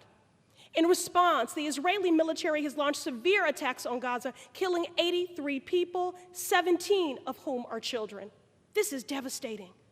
The destinies of the Israeli and Palestinian people are tied. Our outrage at the pain, violence, and oppression they face must be clear and unapologetic. Equal outrage for violence perpetrated against all people. And moral clarity when state-sanctioned violence is claiming the lives of innocent mothers, fathers, daughters, and sons. From Jerusalem to Boston, from Randolph to Gaza, from Colombia to Yemen, our destinies are tied, and one deserves to live free from fear and to know peace. Thank you, and I yield to the gentleman from Wisconsin. Thank you very much for those remarks. I'm going to ask the rest of my colleagues if we can try to keep it to 3 to 4 minutes each. The good news is there are many people who are very passionate about human rights in the Middle East. The problem is we have an hour total, and I would appreciate that consideration. Next, it's a great honor to introduce a colleague of mine from New York, Alexandra Ocasio-Cortez. Thank you so much, Representative Pocan. And I think this has been a very difficult week for us as a global community, as communities that are concerned for human rights, all human rights, and in general, and in particular, the rights of Palestinians and Israelis alike that have been impacted by the fear and violence of this week. Now, what I think is, it's important is that I'll start with a story. As a little girl, my family comes from the island of Puerto Rico.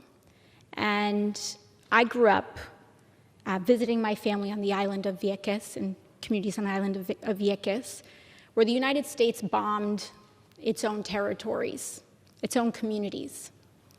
And I would go to sleep as a little girl to the sound of US bombs detonating. Practice is what it was called at the time, practice. And when I saw those airstrikes that are supported with US funds, I could not help but wonder if our communities were practice for this. This is our business because we are playing a role in it. And the United States must acknowledge its role in the injustice and human rights violations of Palestinians. This is not about both sides. This is about an imbalance of power. When I first got here in 2019, the Israeli government refused to admit 2 members of the United States Congress, Rashida Tlaib and Representative Ilhan Omar, into the country. Banned members of this very body because of who they were. Said it was a sign of weakness. We have to have the courage to name our contributions. And sometimes I can't help but wonder if the reason we don't do that, if if we're scared to stand up to the incarceration of children in Palestine, it's because maybe it'll force us to confront the incarceration of children here on our border. If by standing up to the injustices there, it will prompt us to stand up to the injustices here. We have a responsibility. And if we have historically said and committed to a role as an honest broker, then we must fulfill that role. That means we have to be honest with ourselves, with what our aid supports. We have to be honest and ask ourselves questions like why we are using our veto power and the UN Security Council in preventing statements from being released about concerns for this violence alike.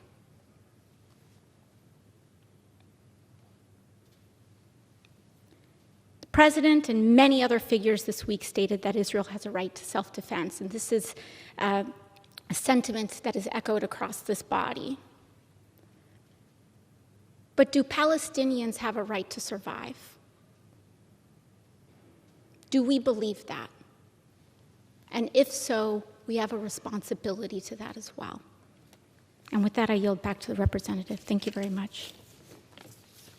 Thank you very much for those words. It is now my honor to yield 3 minutes to the representative from Missouri, Ms. Cori Bush.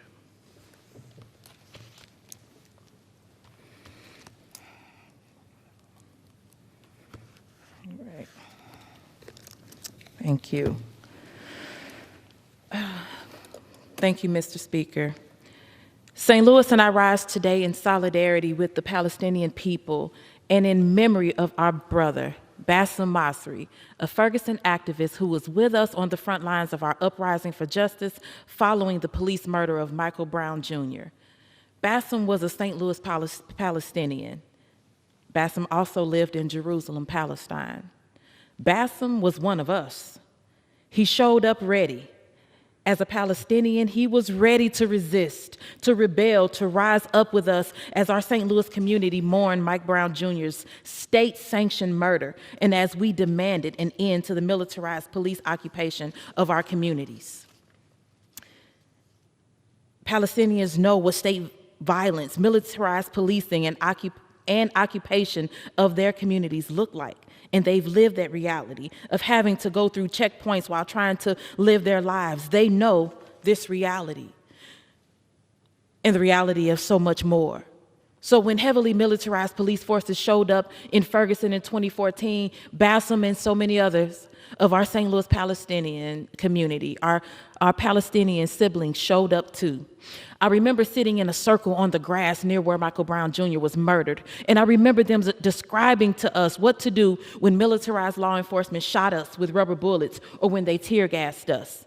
I remember learning that the same equipment that they used to brutalize us is the same equipment that we send to the Israeli military to police and brutalize Palestinians.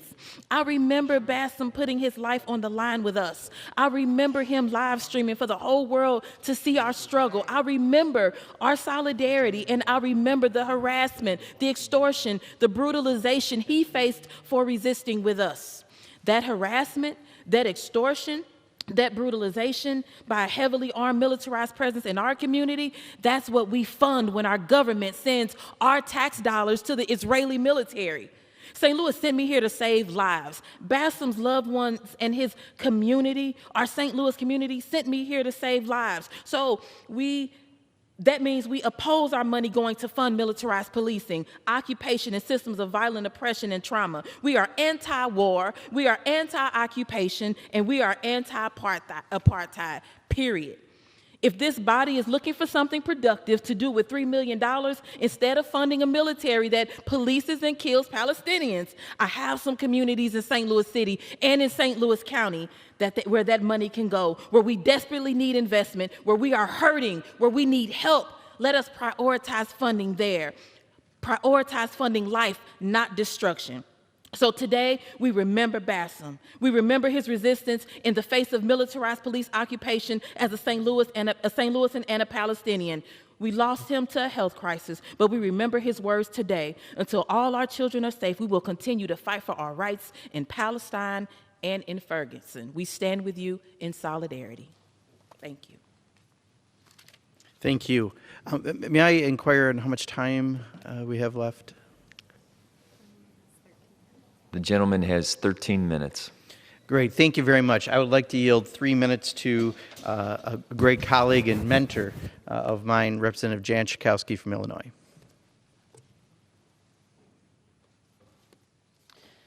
I thank the gentleman for yielding. I am horrified and saddened by the ongoing escalation of violence in Gaza and in Israel.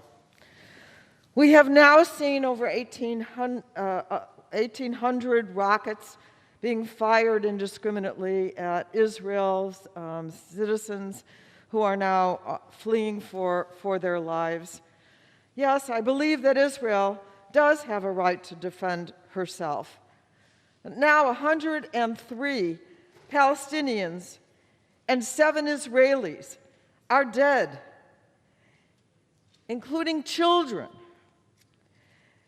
It is so painful, this cycle of violence that we see over and over again. Yes, I believe Israel does have the right to defend herself, but in the end, there are no winners. The United States can play a role. The Biden administration has dispatched the Deputy Assistant Secretary of State, his name is Hadi Amr, to Israel, and his job is to deal with the situation in Israel and Palestine. And I am hopeful that we will see a de-escalation and a ceasefire. But a return to status quo is simply not enough. Earlier this week, prior to the attacks, I was deeply disturbed by the intentional and the intended evacuation of Palestinian families, some of whom have been in their homes for decades. The Biden administration, through its National Security Advisor, Jake Sullivan, has also conveyed its consternation, its concern about the evictions, and has called and has urged the administration to remain heavily involved to secure to address the root causes of this violence, including ongoing evictions, displacements, and occupation as it works to secure a ceasefire. The violence must end now, and we must work to enable dialogue that can lead to a just, safe, and secure future for both Israelis and Palestinians. And I yield back. Thank you very much for those words, Representative Schakowsky. It is now my honor to yield 3 minutes to Representative Chuy Garcia from the state of Illinois. Thank you, Representative Pocan, to members of the body. The occupation must end, and there must be a just solution for both peoples. We cannot keep turning a blind eye to the practices that rob people of their generational homes and detaining children. Israeli and Palestinian families want to raise their children in safety and in peace, and we've got to take firm diplomatic steps to support those goals. While the evictions in West Jerusalem and the hostilities around Al-Aqsa Mosque seem to have provoked the latest escalation and violence, we've got to take a hard look at how the situation has changed in recent years.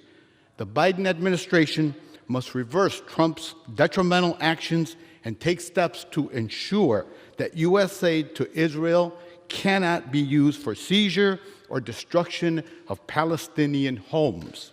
We've also got to continue humanitarian aid to Palestinian territories.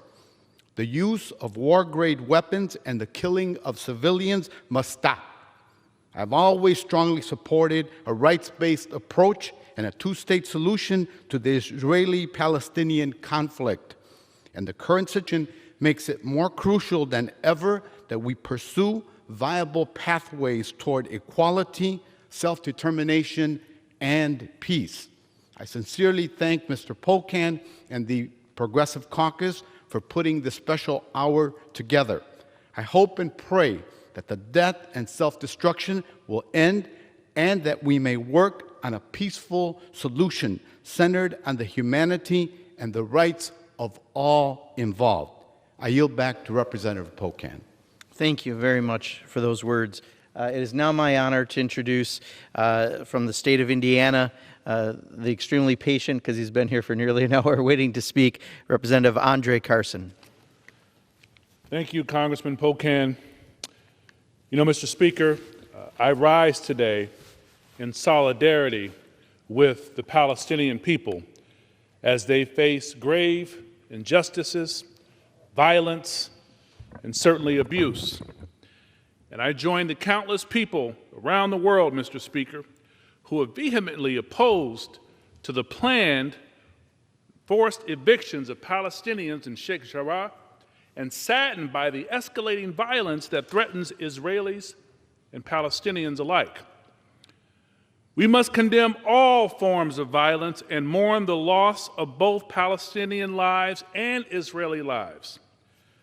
I stand here today as one of 3 Muslims serving in Congress on Eid Day, heartbroken to see the attacks on worshipers at the Al-Aqsa Mosque, one of the holiest sites of Islam and our holiest month of the year by the Israeli government.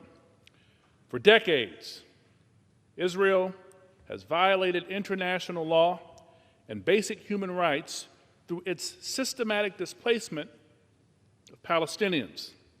For too long, America has looked the other way as Israel has engaged in this horrific campaign against Palestinians. Now, Israel is our security partner.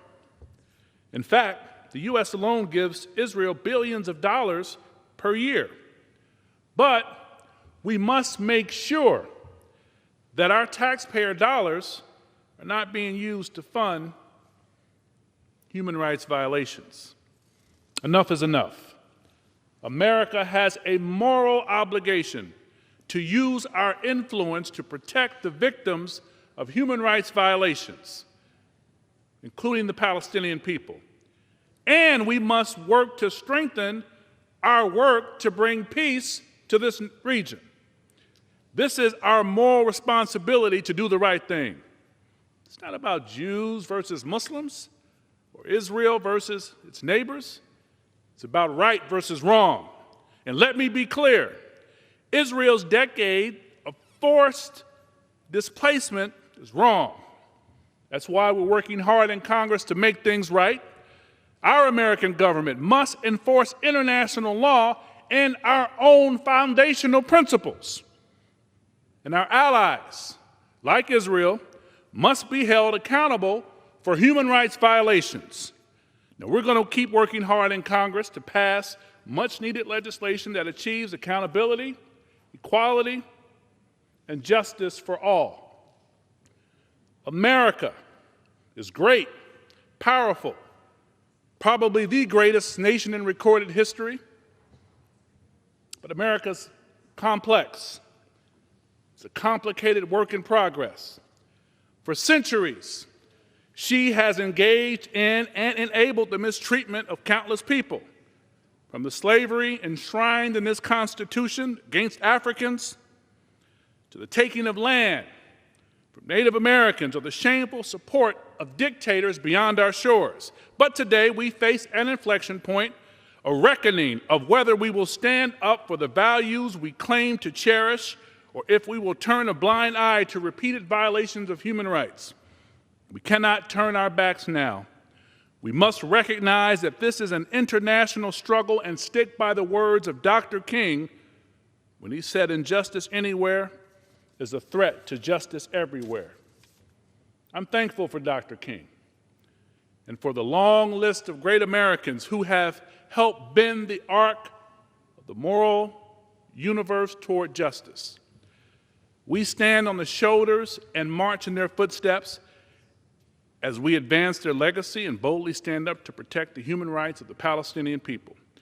By working together, we can ensure that America uses her power for good in Palestine and around the world. Let's keep up this momentum. Let's help secure justice for the Palestinian people. Let's work for peace. Let's never give up. I yield back to Congressman Pocan. Great. Thank you very much for your words. And finally, I know we're short on time. I'd like to yield to my colleague from Texas, Representative Joaquin Castro.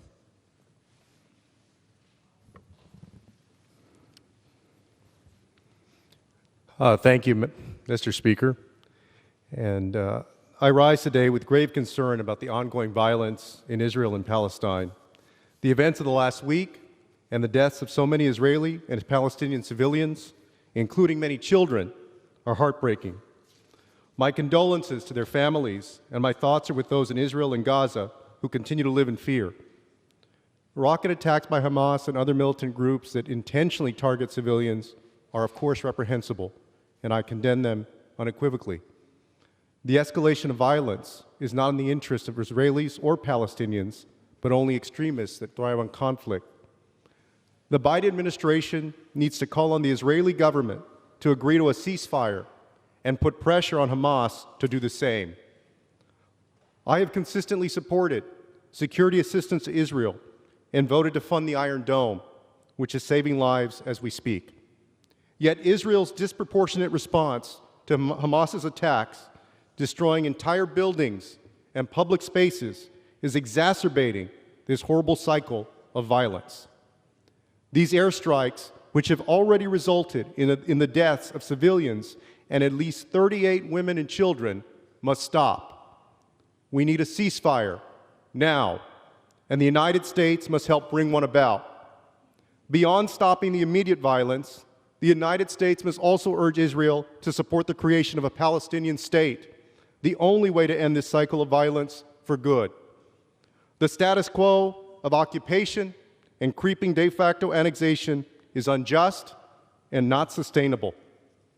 The forced eviction of Palestinian families in East Jerusalem are wrong. And it's not the first time that events like we saw last week in Sheikh Jarrah. Prime Minister Netanyahu's right-wing government, can I get 30 more seconds? I think if you can squeeze it out because it's the end of our hour. Sure. And time has expired. I'll just wrap up by saying that I hope and pray for peace. I want to thank my colleague, Rashida Tlaib. I think part of what's been missing in this Congress is hearing from Palestinian voices. I yield back. The gentleman's time has expired. Okay. Under the Speaker's announced policy of January 4th, 2021, the Chair recognizes the gentleman from Arizona, Mr. Schweikert, for 30 minutes.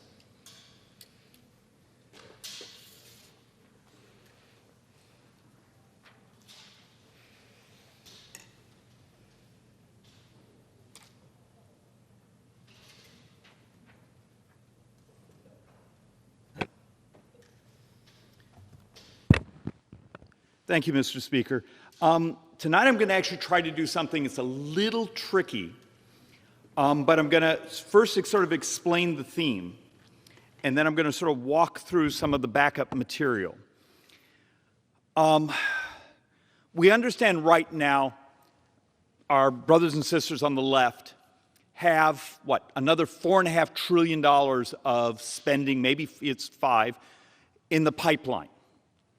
A couple major multi-spending of that, let's call it that $4.5 trillion over the next 10 years. They claim to have about $3 trillion in tax increases coming to pay for it. The reality, and I'll hopefully be able to do this over the next couple of weeks as we try to get more details and work through it line by line, it also requires that you hit every mark on the revenue raised, that all sorts of programs expire, which is really unlikely around here, and also certain spending expires. It's just not real. So our top of the napkin math right now is, at best over the 10 years, it's a couple $1 trillion of new revenues. Well, one of the set of revenues it's being discussed is, well, let's tax the wealthy.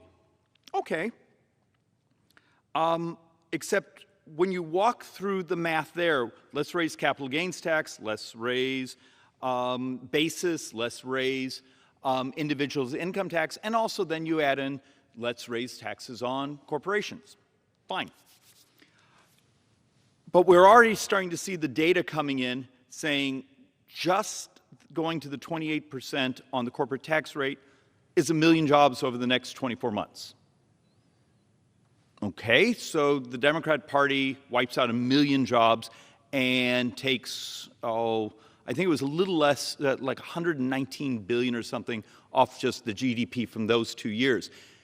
And you start to lay out, that's just the corporate income tax. Now start to do the capital gains, which the beauty of capital gains is it's risk-taking. It's the type of investment that makes the working poor less poor.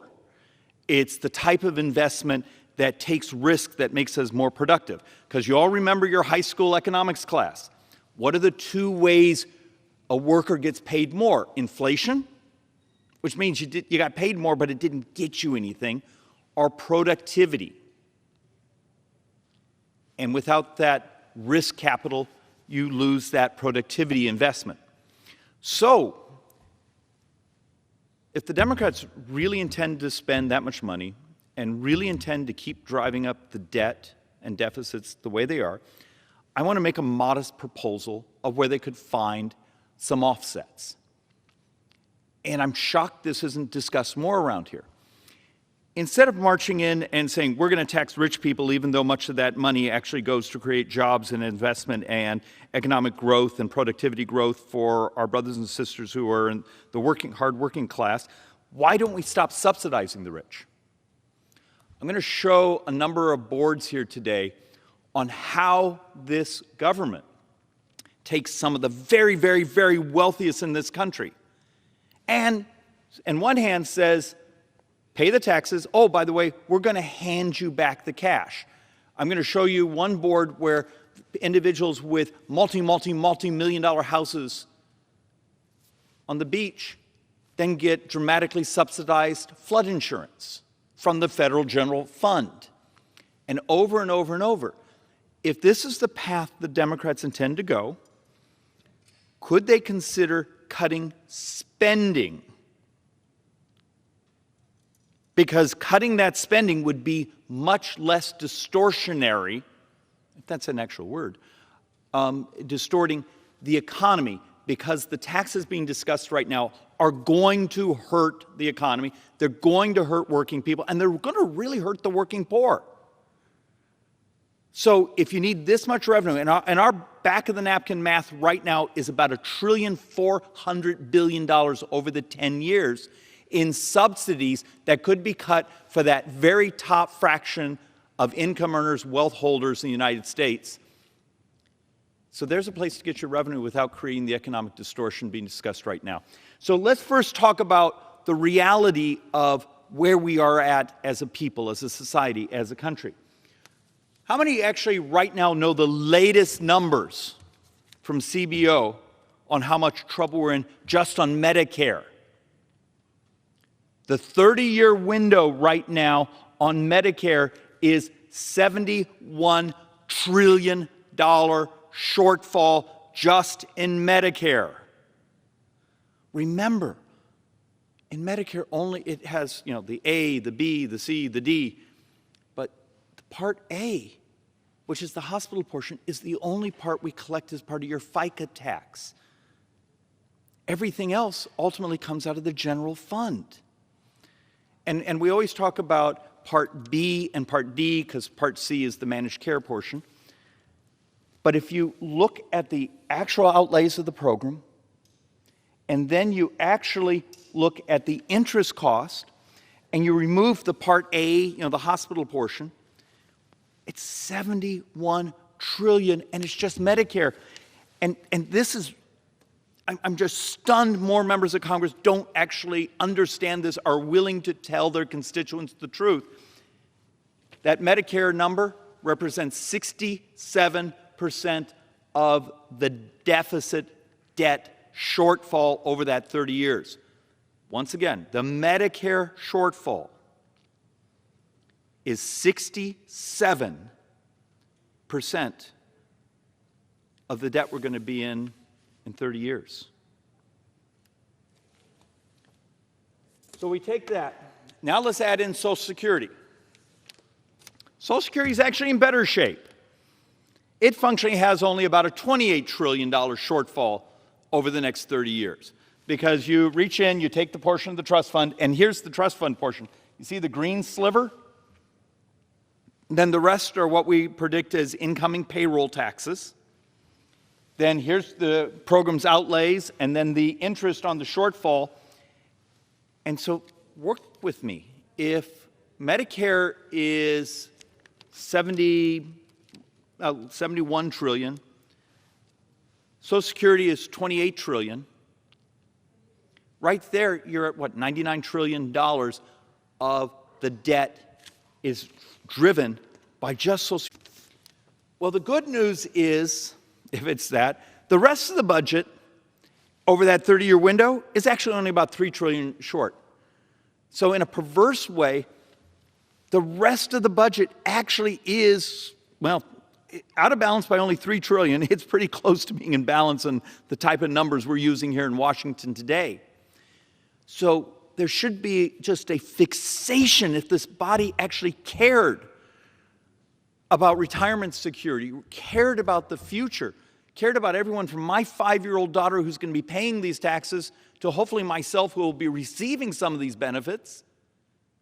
We actually cared. There should be an absolute fixation on these numbers. Instead, there's a fixation here on spending more money. And spending money that we can show you actually is going to shrink the economy and unemploy a lot more Americans. As hopefully more as trying to speak as an economist with some passion, if you actually look at post-tax reform, post some of the regulatory rationalization, some of the, and maybe some good luck, if you look at 2018, 2019, that should be the goal, to get back to what was happening in the economy in those years. Because if you take a look, after the tax reform, workers and were receiving substantially larger portion of the value of that tax reform. It was substantially a miracle, but I want to show you one of my favorite slides here. If you look at the number of Americans in 2018, 2019 that were in poverty, you do realize we had a couple of the lowest years, actually the lowest years in history of our brothers and sisters, our fellow Americans in poverty. If you look at the lines for African Americans, Hispanics, Anglos, this is supposed to be the goal. You do understand that we had the couple of years where income inequality dramatically shrank, and it didn't shrink because rich people were getting less rich. It shrank because poor people, particularly the working poor, were getting less poor, and fairly dramatically less poor. And here's actually maybe a perverse reason the left is fixated on wanting to, in one hand, raise the taxes on the wealthy, and on the other hand, hand them a bunch of subsidies. Well, there's also a very ugly reason when you hand people subsidies. Yeah, maybe they help your campaign, maybe they pay attention to you. But if you actually take a look at 2013 to 2016, see the orange bar here? That was the gain of wealth of the wealthy. The blue, the poorest portion of Americans, the income inequality gap under those Obama years actually grew dramatically. The rich did get richer. The poor did get poorer. When Republicans provided tax reform, when we actually cleaned up much of the regulatory system, you know what happened? The value of working people's labor went up fairly dramatically. And our brothers and sisters, who we refer to often as blue collar, the working poor, they actually got substantially wealthier. Their income, their labor became much more valuable. And the rich didn't even keep close. It was like 3 times the differential. So when someone tells you during the last administration, well, the rich were getting richer and the poor were getting poorer, they're lying to you. They're just not actually looking at the math. It turns out tax reform, regulatory reform, actually made the poor much less poor. It didn't shrink the pie. It actually made prosperity across the country. And then we hit this damn virus. So we look at the brilliance of what we've done in this last year, and you start to realize the economic violence we're committing on the poor. Actually, before we do this board, what are some of the things you can do to really crush the working poor in your country? Open up the borders. Make those who may not have finished high school, that what they sell is their talent and their labor. They may not have high skill sets. And for so long, that skill set didn't have enough value in this economy. And then in 2018 and 2019, we saw the working poor get dramatically less poor because their labor became much more valuable. When you open up the border, you flood the marketplace with those who compete with them with similar skill sets. You make the poor less poor. And we have lots of data. A couple of weeks ago, I actually showed some charts that showed one of the most vicious things, economic violence you can commit to the working poor, is having an open border. But what's the number 2 thing? It's what we've been hearing about the last couple days. When you see this type of inflation on gasoline, on commodity foods, on being able to put a roof over your head, the middle class, it hurts. The upper classes, they actually make money because they hold lots of assets. They're getting richer now.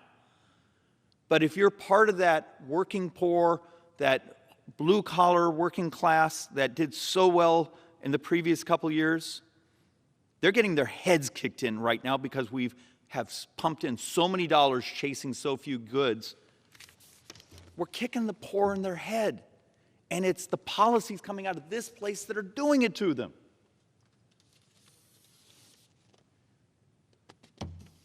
And yet, the third leg of how you make the poor less poor is work, that attachment to the value of their labor that businesses, concerns, others that need them, that help them raise their skill sets, that help them build their seniority. And yet we have a system right now, and you can see in this chart, where in much of the country, we're paying people more money to stay home than take the employment.